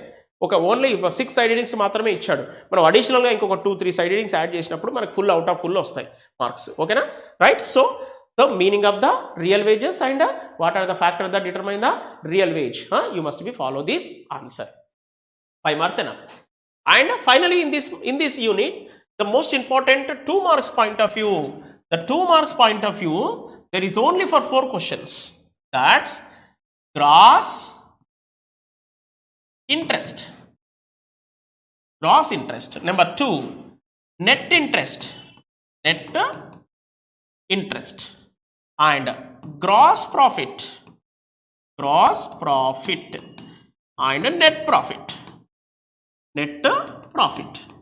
ఈ 4 questions most important 2 marks point of view. Okay, gross interest to net interest, gross profit to net profit. Okay, so gross is nothing but total, you know already. Net is nothing but final, okay na, final ga vachinatuntidi. Gross ante already clearly explained. Gross interest includes net interest plus reward for risk taking plus reward for inconvenience plus reward for management, ఓకేనా. అంటే డబ్బులు ఇచ్చినవాడు, డబ్బులు తీసుకున్నవాడి నుంచి, డబ్బులు ఇచ్చినవాడు ఎవడు, lender, తీసుకున్నవాడు ఎవడు, borrower. Okay, so the lender provide the money to borrower return pay with principal amount with rate of interest, ఓకేనా. So total all the risk తీసుకున్నందుకు ప్లస్ ఇన్కన్వీనియన్స్ ఏర్పడినందుకు ప్లస్ మేనేజ్మెంట్ చేసినందుకు ఇంక్లూడింగ్ అన్ని కలిపి తీసుకుంటే అది గ్రాస్ ఇంట్రెస్ట్ అవుతుంది. Only services of the క్యాపిటల్కి మాత్రమే ఇంట్రెస్ట్ తీసుకుంటే అది నెట్ ఇంట్రెస్ట్ అవుతుంది. For example, simple example I explain here. Okay, 3 rupees rate of interest. 3 rupees rate of interest. Out of this 3 rupees, the total 1.5, yes, 1.5 rupees అంటే రూపాయిన్నర. 1.5 rupees is for the net interest. మరి remaining రూపాయిన్నర దేనికో sir, 50 paisa plus 50 paisa plus 50 paisa. 50 paisa for risk bearing. Risk దేనికి sir, risk lender provide the money to borrower, so he's taking risk, maybe he return or not, అంటే ఇతను return pay చేస్తాడో లేదో, అందుకే risk తీసుకున్నాడు. 50 పైసా ఫర్ ఇన్కన్వీనియన్స్. ఇప్పుడు for example lender provide the money to borrower, so lender feel inconvenience, తన దగ్గర ఉన్న మనీ అంతా వాడి దగ్గరికి వెళ్ళిపోయింది కదా, కాబట్టి ఇది ఇన్కన్వీనియన్స్ ఫీల్ అయింది, that's why 50 MP. And what is that, management. మళ్ళీ lender going to borrower to asking the money in many times and they collect the money in many times. So collect చేసుకోవడానికి manage కావాలి కదా, writing రాసుకోవాలి, book maintain చేయాలి, తర్వాత purchasing of that petrol and transportation charges ఇవన్నీ కూడా తీసుకుంటాడు, అందుకే ఒక 50 MP వేస్తున్నాడు. Okay, so net interest 1.5 rupee and remaining 1.5 rupee is called reward for risk bearing, reward for what is that, inconvenience, reward for management. All these 3 equal to 3 rupees. That is the gross interest. So what is the meaning of net interest? Only for 1.5. 1.5 rate of interest is nothing but only the interest paid to the services of the capital only. So that's why how to get the net interest? Net interest is nothing but, yes, so gross interest minus reward for risk taking plus reward for inconvenience plus reward for management. అంటే gross ఇంట్రెస్ట్లో నుంచి ఈ 3 తీసేస్తే మిగిలిందే net interest. ఈ 4 కలిపితే 4 things we added equal to gross. ఆ 4లో last 3 తీసేస్తే మిగిలిందే నెట్. ఓకేనా? సో మీకు క్లియర్ ఎక్స్ప్లెనేషన్ ఇచ్చి ఉంటాడు మీ నోట్స్లో బుక్లో, అదొకసారి చూసుకోండి బెట. Right? So gross interest, net interest same. Gross profit, net profit. Gross profit means, what is the meaning of gross profit? Gross profit means the differences between the total revenue and total cost. Total revenue and total cost. Okay na? For example, one producer to produce for 10 goods. Okay. So in the 10 goods, the cost of expenditure is 1000 rupees, for example. అంటే 10 goods produce చేశాడు and 1000 rupees cost అయింది. ఓకేనా? This is the total cost TC. Okay. And 10 goods మార్కెట్లో cell చేశాడు. మార్కెట్లో cell చేస్తే 1500 rupees వచ్చింది. Okay. So now this is called total revenue. So now what we can do? Total revenue minus total cost equal to profit. Okay. Total revenue is nothing but 1500 minus total cost is nothing but 1000. Okay. 1500 minus 1000 equal to 500. This is the gross profit. So gross profit is nothing but differences between total revenue and total cost of production. Okay. And including implicit rent, implicit wages and transportation cost, implicit transport cost and implicit insurance premium etc. అన్ని కలిపినాయి దాంట్లోనే ఉంటాయి అన్నమాట. Net interest, net profit is nothing but when we deduct all the expenses of others and finally how much of the amount we get, that is called the net profit. Ante after received the profit, gross profit, under that sometimes we are using our own billing, our own vehicles, we are also including in the work. So that's why that all our own equipments using in the process of the production process, that is called implicit things. So implicit wages, implicit interest, implicit wages, all these deduct from the gross profit, we get net profit beta. Okay na? అంటే మనం ఇప్పుడు production ప్రాసెస్లో మనం own vehicle వాడుకున్నాం బెట. Production ప్రాసెస్లో own vehicle వాడుకున్నాం. Own వెహికల్కి మనం rent ఇవ్వం కదా ఆ టైంలో, కాబట్టి అది గ్రాస్ ప్రాఫిట్లో ఇంక్లూడ్ అయి ఉంటుంది. అది తీసేస్తే నెట్ ప్రాఫిట్ వస్తుంది. మనం బిల్లింగ్ ప్రాసెస్ మనం ప్రొడక్షన్ ప్రాసెస్లో ఓన్ బిల్లింగ్ వాడుకున్నాం. ఓన్ బిల్లింగ్కి రెంట్ తీయం కదా, మరి అప్పుడు రెంట్ తీసేయాలి కదా. యాక్చువల్గా అయితే మనకు రియల్ ప్రాఫిట్ ఏందో తెలియాలంటే బిల్లింగ్ రెంట్ కూడా తీసేయాలి. ఓకేనా? అట్లా మనం ఓన్వి ప్రొడక్షన్ ప్రాసెస్లో యూజ్ చేసినందుకు ఆ ఓన్ వాటికి కూడా మనము అమౌంట్ పే చేయాలి. ఆ అమౌంట్ పే చేయడాన్ని ఏమంటారంటే implicit rent, implicit wages, implicit interest అని చెప్తాం అన్నమాట. ఓకేనా? అవి తీసేస్తే ఫైనల్గా ఎంత అమౌంట్ అయితే మిగులుతుందో that is called net profit. Okay. So these concepts are most important expected to the board exam point of view as well as half yearly also. ఇక్కడ వరకు కాన్సన్ట్రేషన్ చేయండి. Okay. But in the live classes it's not possible to explain each and every topic. But in the Mudra classes app is clearly available all these explanations for point to point and with explanation, right? Okay, you must be see there, right? So this is the brief explanation about the 6th unit. Okay beta, from 6th unit we should prepare for the half yearly point of view, real wages plus 2 marks point of view, gross interest, net interest, gross profit, net profit is enough. Okay, right? And coming into 7th chapter, 7th unit. Okay, 7th unit title is, yes, you know, national income analysis. National income analysis. Okay beta, national income analysis. Okay, so national income analysis, expectations, the questions from this unit to the public exam, IPE, intermediate public examination point of view. ఈ unit నుంచి మనకి ఏమొస్తాయి అంటే 1 essay plus 1 5 marks plus 1 2 marks. Okay, total equal to 17 marks. Okay, right. So what are those? 3 questions, yes, guess. Guessing questions from this unit is available. Yes, beta. Number 1, essay question, 10 marks. Yes, what are the various measuring methods? What are the various measuring methods of calculate the national income. Okay, so this is the most and very important 10 marks. Definite beta, board kuda vastadi 100%. Okay na, 10 marks question. Yes, second, determinants of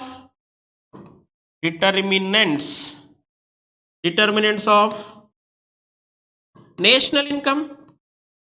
Determinants of national income, 5 marks. Okay, ఆయన 2 marks కూడా కొన్ని ఉన్నాయి, చూద్దాం అక్కడ. Okay right, first అయితే ఈ రెండు చూడండి. Okay, what are the measuring methods of national income and what are the factor that determine the national income. So in the what are the measuring methods of national income, 10 marks is very important for the public exam also. So every student try to practice this question, right? I'm going to explain structure of the answer. How do you present the answer in the examination, and when it is possible to get 10 out of 10, 10కి 10 మార్కులు వచ్చేటట్టుగా చదవాలి. చాలా important, చాలా easy also.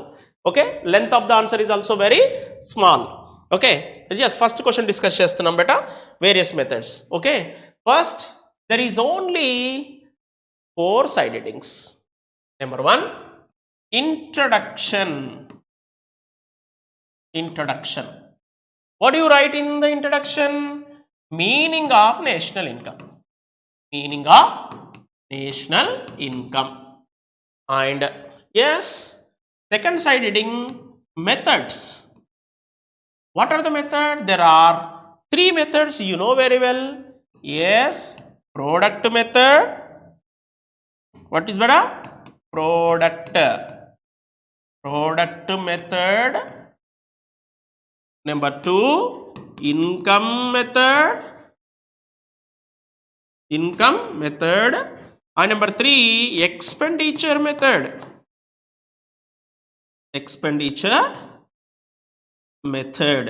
Okay, so product method, income method, expenditure method.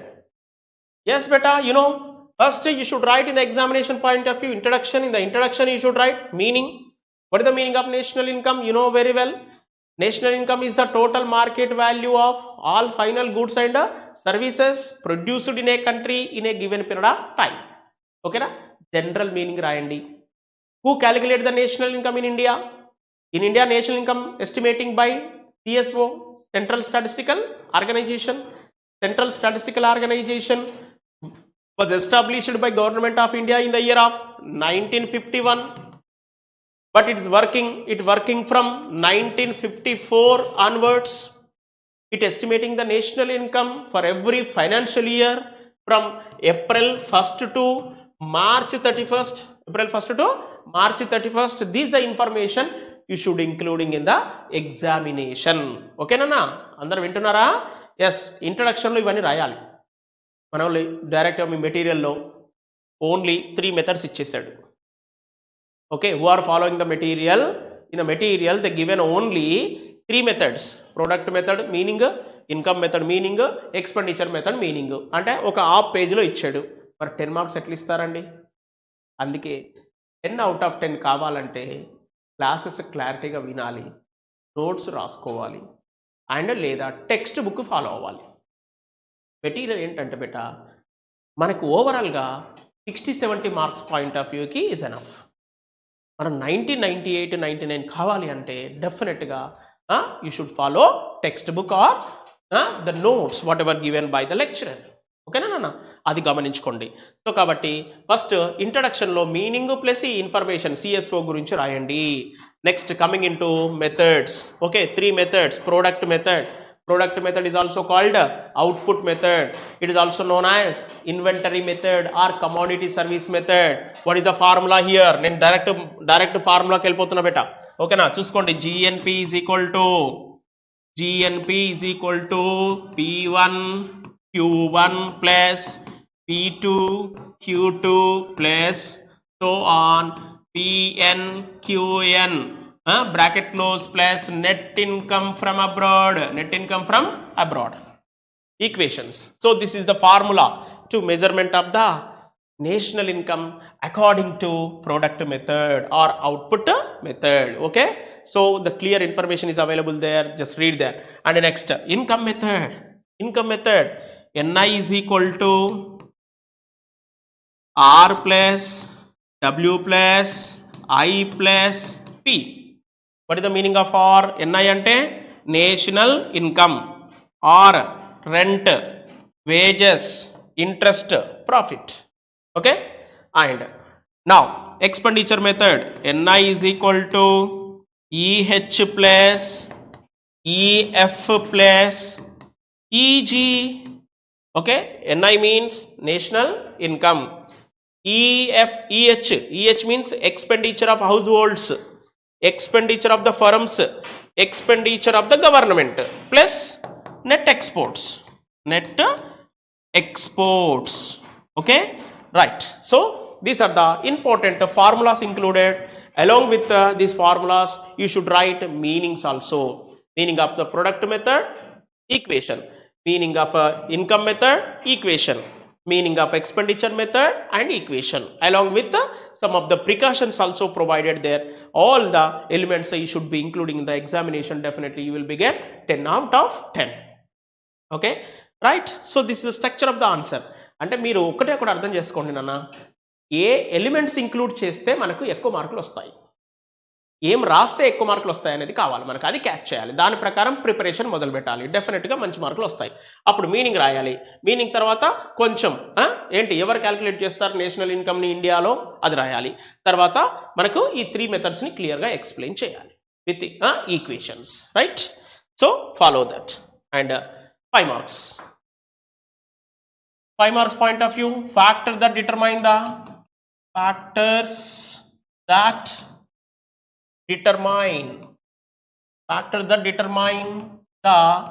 national income. Yes, there is only 4 factors are there. Only 4 headings beta. Very easy and 100% expected question. ఓకేనా, చాలా సులభమైన answer plus 100కి 100% board ఎగ్జామ్కి వస్తుంది. First natural resources.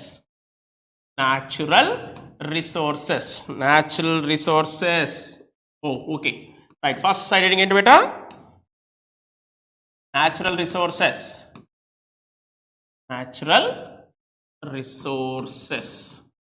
Number 2 quality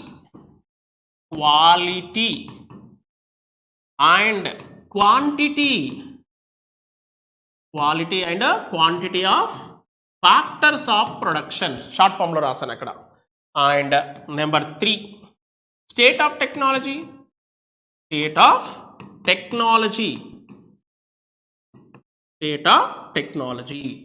and political will and stability. కొన్ని మెటీరియల్లో only 3 side headings ఇచ్చాడు బేటా, 4 కంపల్సరీగా రాయాలి. 5 out of 5 రా అంటే political stability.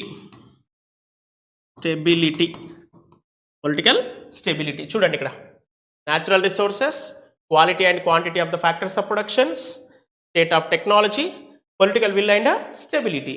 So these are all the 4 side headings. You should explain clearly and point to point. Definitely you will get the 5 out of 5. Okay na?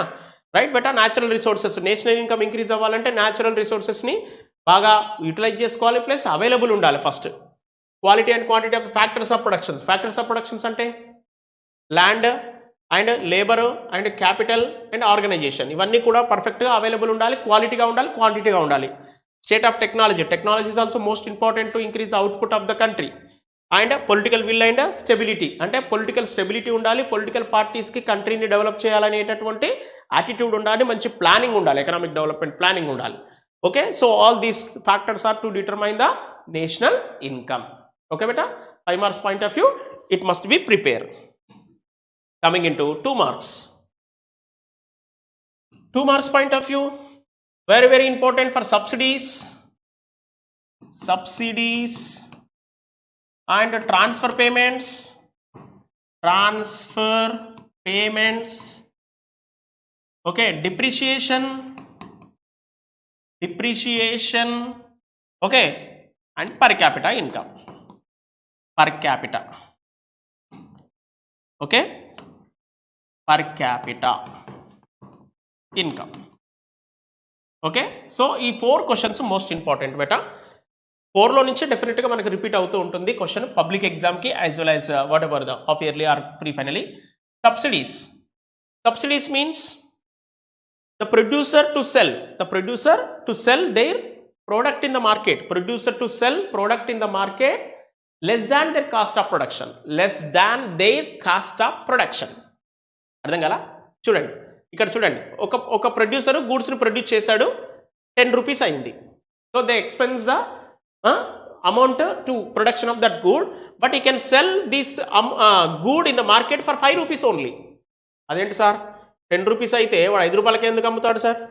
అందుకే మరి దీన్ని subsidy అన్నారు. ఓకేనా, 5 రూపీస్ సబ్సిడీ ఇచ్చారు, 5 rupees సబ్సిడీకి అమ్ముతున్నాడు. మరి ఈ అమౌంట్ ఎవడిస్తాడు వాడికి? ప్రొడ్యూసర్కి. Yes, government should provide the remaining 5 rupees to the seller. that amount of money or price is called subsidies. ఓకేనా, ఇప్పుడు గ్యాస్ సిలిండర్ ఉంది, market price 1500, but we getting only 1000. మరి 500 ఎవరు పే చేస్తున్నారు కంపెనీకి? గవర్నమెంట్ పే చేస్తుంది. That is the subsidy price అంటారు. ఓకేనా, subsidies. Next, transfer payments means the amount of money received by the persons without any participation of the work. ఎలాంటి పని చేయకుండా వచ్చే డబ్బులు. అంటే రోడ్ మీద దొరికిన డబ్బులా సార్? కాదు బేటా. Whatever the amount of money providing by government to the persons through transfer, like for example pensions, okay, old age pensions and after retirement government employee pensions and your scholarships, especially your scholarships, you are not working anything but government provide for 5000 rupees per year. Okay na, scholarship istundi kada meeku 5000 per year. So first year 5000, second year 5000, అంటే 10000 rupees ఇస్తుంది. మీరు ఏమైనా పని చేస్తే ఇస్తుందా government? కాదు కదా. అందుకే దాన్ని ట్రాన్స్ఫర్ పేమెంట్ అంటారు బేటా. ఏమంటారు? Transfer payments. ఎగ్జాంపుల్ ఏంటి బేటా? ట్రాన్స్ఫర్ పేమెంట్కి పెన్షన్స్ రాయండి, ప్లస్ ఏంటి, స్కాలర్షిప్స్ రాయండి. ఓకేనా. Depreciation, yes, you know depreciation is also called user cost. ఓకేనా. User cost is nothing but wear and tear of the cost of production. ఓకేనా, అది సింపుల్గా ఉంటుంది. అక్కడ ఒక వర్డ్ నేర్చుకోండి. Yes, per capita income. No, what is the meaning of per capita income? Per capita income is the average income of the people in a country. Okay. So how it is calculated? Per capita income is equal to national income divided by total population. Okay. But in your textbook provided the question structure is real per capita income. Real per capita income is equal to real national income divided by total population. ఏం లేదు అక్కడ. ఇక్కడ real per capita income దగ్గర real అని వాడండి, ఇక్కడ real national income అని వాడండి, divided by total population of the country. Okay, right. So this is the structure of the per capita income. Right బేటా? Okay. So these are the important questions from 7th unit. Measuring methods of national income and factor that determine the national income 5 marks and 2 marks point of view, subsidies, transfer of payment, depreciation and per capita income. These are the important questions from this 7th chapter. Right beta? And coming into 8th chapter, 8th unit. Okay. So 8th unit, what is the title of the 8th unit? Yes, what is that? Theories of employment.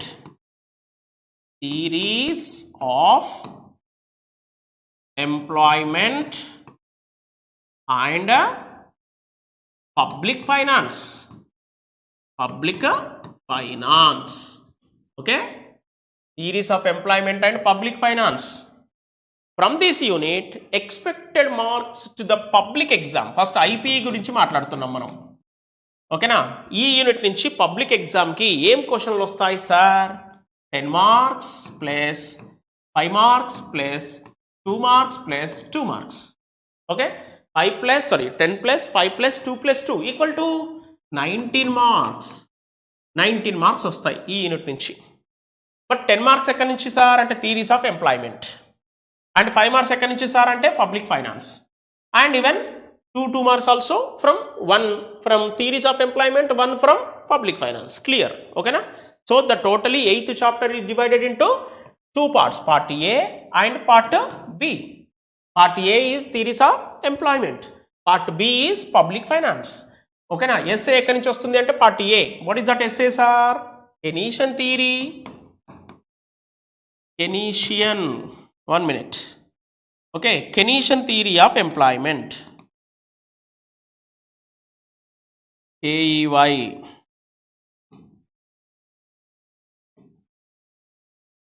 NESIAN. Keynesian theory of employment.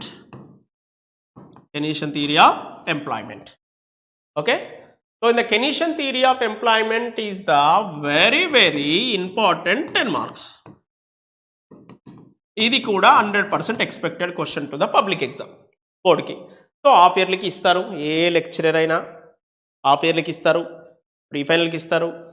ప్రతి ఎగ్జామ్కి దీన్ని important కింద తీసుకుంటారు, ఎందుకంటే అది expected కాబట్టి. మరి ఈ క్వశ్చన్కి ఆన్సరు ఎట్లా ప్రజెంట్ చేయాలి sir? 4 side headings. First, introduction. In the introduction, who explained the theory and who developed the theory, what are the concepts are included, what is the important book name is there, General Theory of Employment, Interest and Money, published by J.M. Keynes, John Maynard Keynes in the year of 1936, like etc. మీకు అక్కడ క్లియర్గా క్లాస్లో explain చేసి ఉంటారు lecturers, అక్కడ చూసుకోండి బెట ఒక్కసారి. And number 2 side heading, ASP, aggregate supply price. Aggregate already know that. What is the meaning of aggregate? Total. Aggregate supply means total supply. Okay, so total supply of goods and services produced by all the enterprises in the economy at a particular level of employment. Meaning right first. Aggregate supply meaning, aggregate supply table, aggregate supply graph and their explanation. Okay, second side heading. Third side heading, ADP means aggregate demand price. Aggregate demand price meaning aggregate demand price table, aggregate demand price graph and aggregate demand table and graph explanation. Fourth side heading, effective demand, ED. Effective demand meaning, what is the meaning of effective demand? Okay, I clearly explained. Okay, effective demand is nothing but it is a point where aggregate demand equals to aggregate supply, where aggregate demand equals to aggregate supply. That point is called effective demand. Yes, effective demand meaning effective demand table, effective demand graph and graph explanation. Okay, clear? This is the structure of the answer. Then only you will be get the 10 out of 10 marks. అయితే చాలామంది ఈ question చూసి కాదు, ఆన్సర్ని చూసి భయపడతారు. ఎందుకు బేటా? కొంచెం లెంతీగా ఉంటుంది అనుకుంటారు. మా 4 pages ఆన్సర్ వస్తుంది sir. 4 pages answer you will write in the examination only for 20 minutes because tables are easy and graphs are also easy. Okay, only you take the time for explanation, description. కొంచెం రాయడానికి time పడుతుంది తప్ప tables దగ్గర graphs దగ్గర ఎక్కువ time తీసుకోదు బేటా, చాలా ఫాస్ట్గా అయిపోతుంది.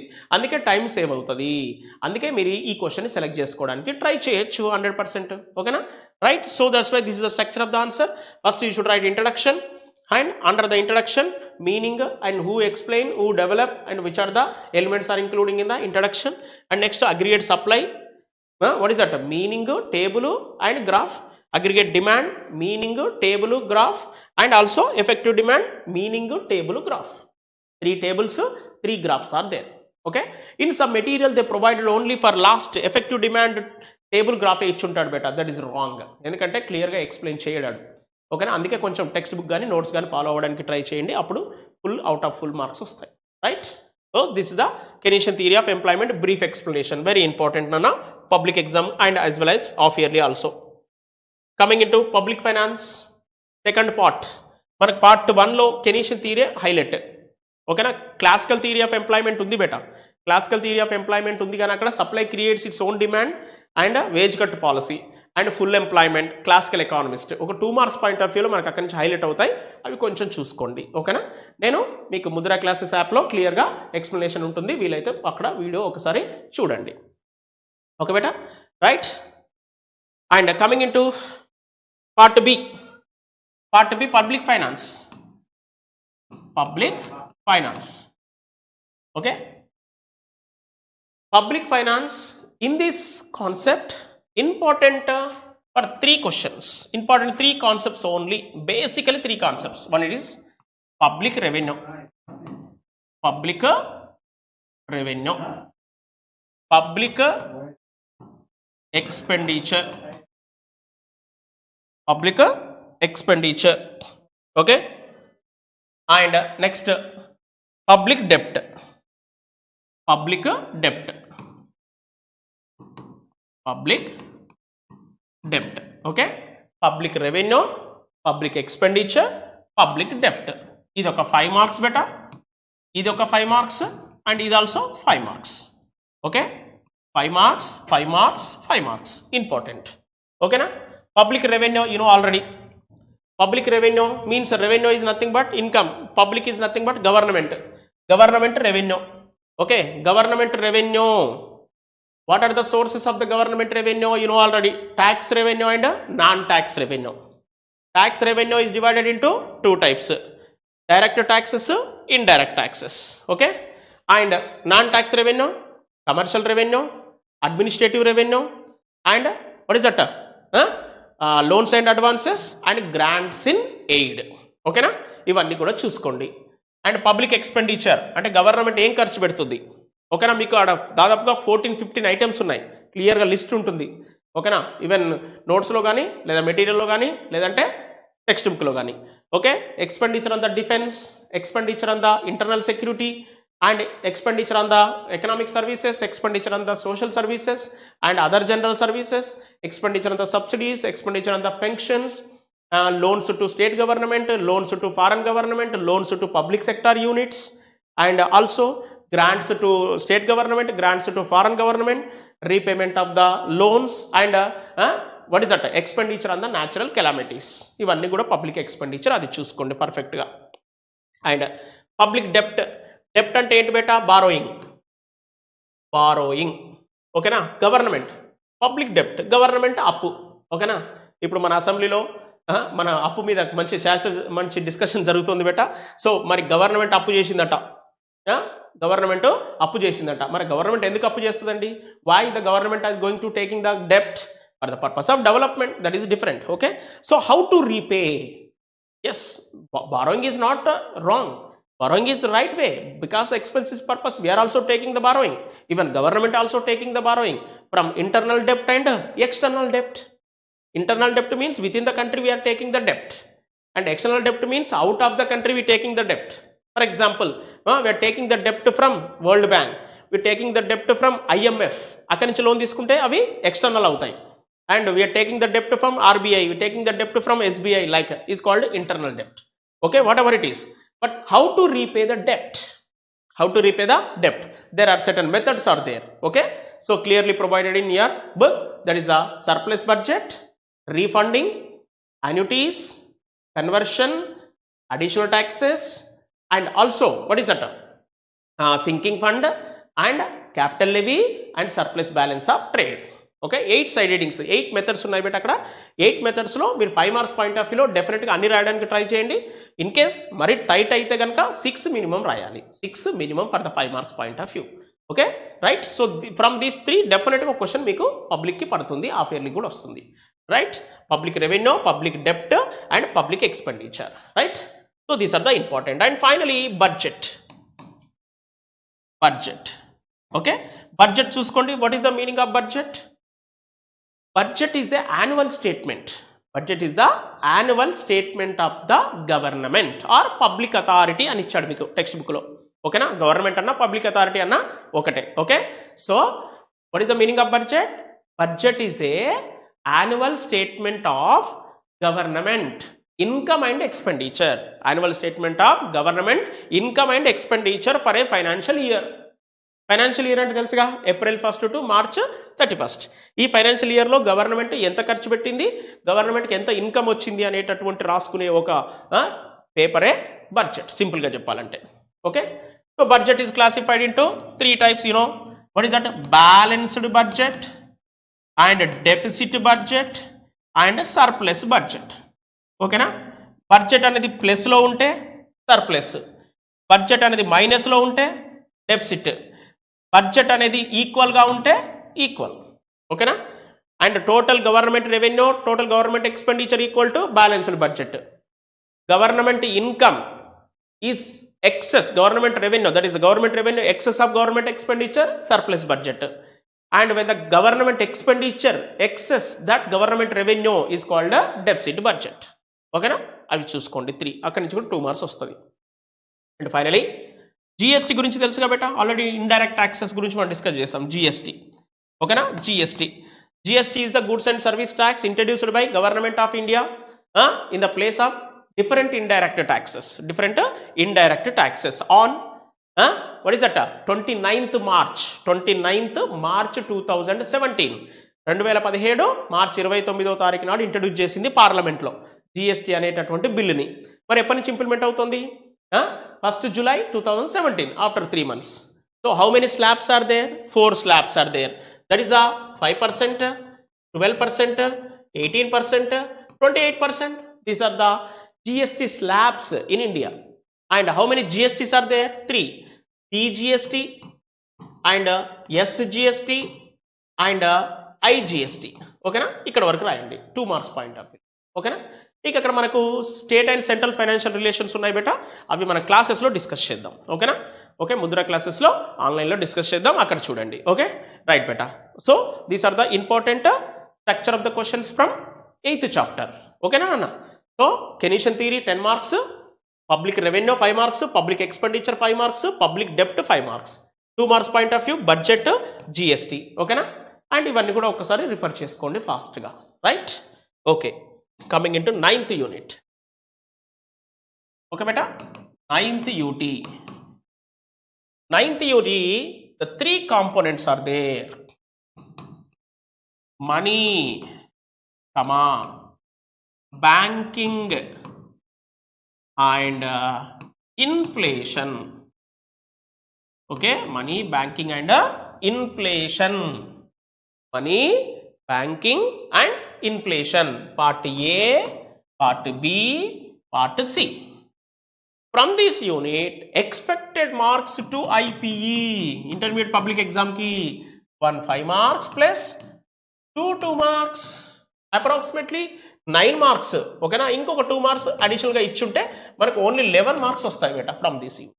యాక్చువల్గా 5 మార్క్స్ మోస్ట్ ఇంపార్టెంట్ ఉండే, బట్ ఈ అకాడమిక్ ఇయర్ నుంచి మనకు చేంజ్ చేశాడు. 1 5 marks plus 3 2 marks. Okay, totally 11 marks important from this unit. Okay, so important 5 marks. So I'm going to give the questions, so try to understand. The time is very insufficient, so that's why everyone try to prepare in brief. Number 1, 5 marks point of view, there is no essay questions. Yes, from 9th chapter there is no essay questions, right? Only 5 marks and 2 marks. So 5 marks questions. First, barter system and their difficulties.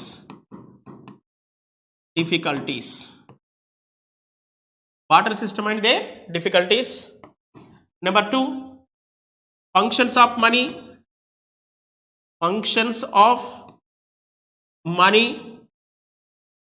Number 3, functions of commercial banks, that is the deposits. Yes, functions of commercial banks గుర్తుపెట్టుకోండి, నేను మళ్ళీ question clarity ఇస్తాను. Functions of commercial banks. Functions of commercial banks. Under part of the commercial banks, you prepare only for deposits. Okay na? Deposits se chadavandi beta sarpotundi. And number 4, types of inflation. Types of inflation. Okay, types of inflation, right? Yes, barter system means, what is the meaning of barter system? Barter system is nothing but, in olden days before introduction of the money, అంటే historical గా ఒక 1000 years back వెళ్తే money లేదు. So in the barter system the people directly exchange from one commodity to another commodity without use of money. అంటే డబ్బులు use చేయకుండా ఒక గూడుని ఇంకొక గూడుతో డైరెక్ట్ గా మార్చుకునేటటువంటి సిస్టమే బార్టర్ సిస్టమ్. ఓకేనా? Under the barter system, number of difficulties are there. Okay, lack of store of value, lack of measure of value, lack of deferred payments, and lack of what is that medium of exchange. Lack of medium of exchange. Akkada 5 difficulties unnai beta, avi clear ga prepare avvandi. Okay, and functions vachesi, functions of money. First of all, what is the meaning of money? ఏముంది sir? Currency, 100 rupees note, money. Okay, money have different components beta. Money have different components. That paper notes and coins is called currency. You know that currency is only one component of money. Currency అంటే paper notes మరియు coins, ఈ రెండింటిని కలిపి currency అంటారు. ఈ currency అనేది ఒక component మాత్రమే మనీలో. మనీ అంటే చెక్కులు ఉన్నాయి, డిమాండ్ డిపాజిట్స్ ఉన్నాయి, మ్యూచువల్ డిపాజిట్స్ ఉన్నాయి, యూటీఐ డిపాజిట్స్ ఉన్నాయి, నెంబర్ ఆఫ్ కాంపోనెంట్స్ ఉన్నాయి దాంట్లో. డిమాండ్ డిపాజిట్స్ ఇవన్నీ కూడా అన్ని కలిపితే మనీ అంటారు. ఓకేనా? మరి ఇందులో ఫంక్షన్స్ ఆఫ్ మనీలో most important primary functions and secondary functions. Only 5 side headings. Primary functions, secondary functions. Primary functions there are 2: measure of value, medium of exchange. Measure of value and medium of exchange. And next secondary functions, store of value and standard of deferred payments and transfer of money. ఈ 5 side headings proper గా చదువుకోండి, సరిపోతుంది. ఓకేనా నాన్న?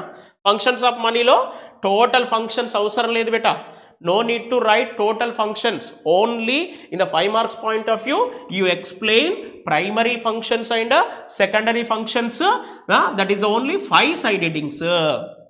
Okay, examination point of view also most important, even public.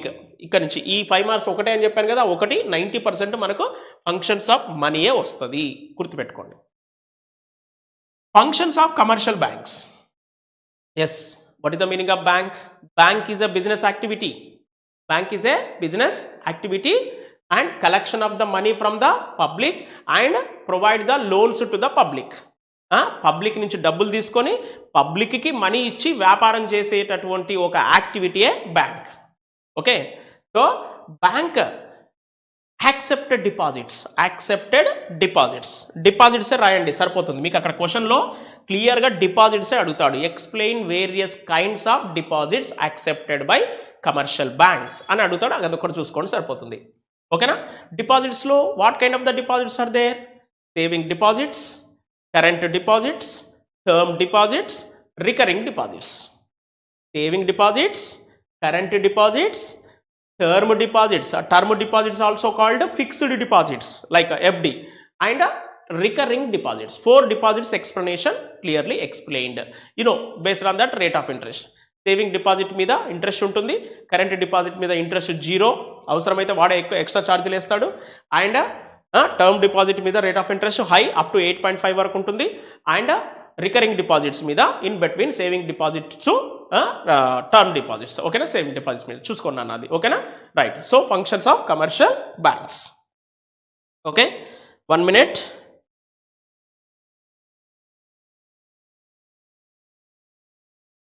Okay బేటా, right.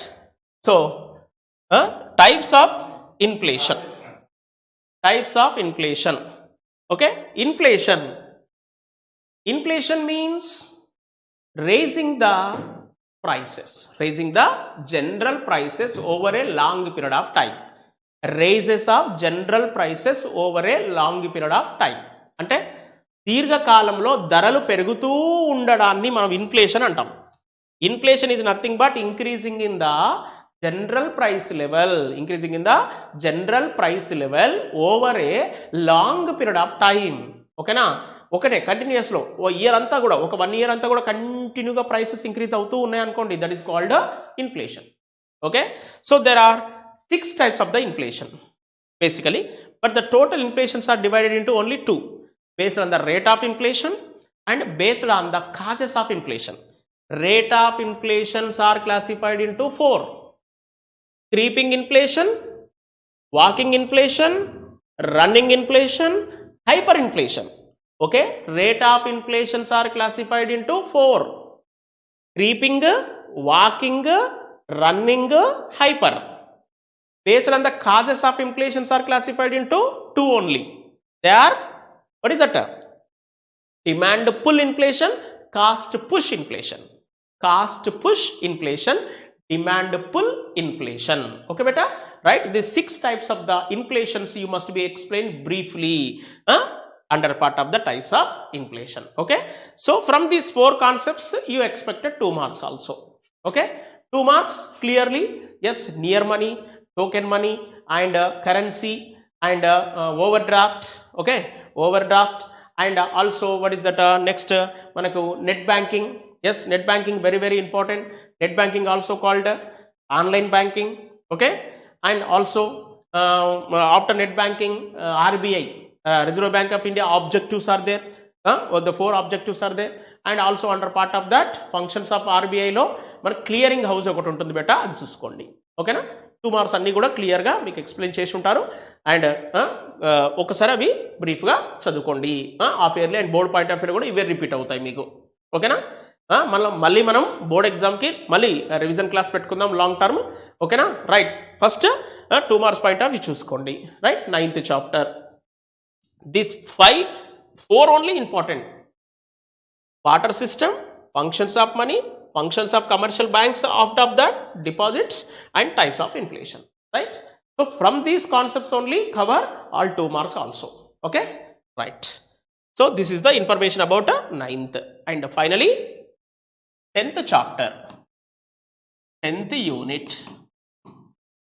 10th unit title is basic statistics. Basic statistics of economics. Basic statistics of economics. Okay, from this unit expected questions to the public exam, very very important. 5 plus 2 plus 2 plus 2 equal to approx 16 marks beta. చాలా చాలా important. ఓకేనా, మరి ఇక్కడ మనకి 2 5 marks, 3 2 marks వస్తున్నాయి. చాలా important unit, చాలా easy unit also. Okay okay, question structure of the questions ఇస్తున్నాను, just note down and try to practise. Okay, what is statistics? What is statistics and explain the relationship with economics. Relationship with the economics. Relationship with the economics. Number 2. Okay, what is arithmetic mean? What is arithmetic mean and what are its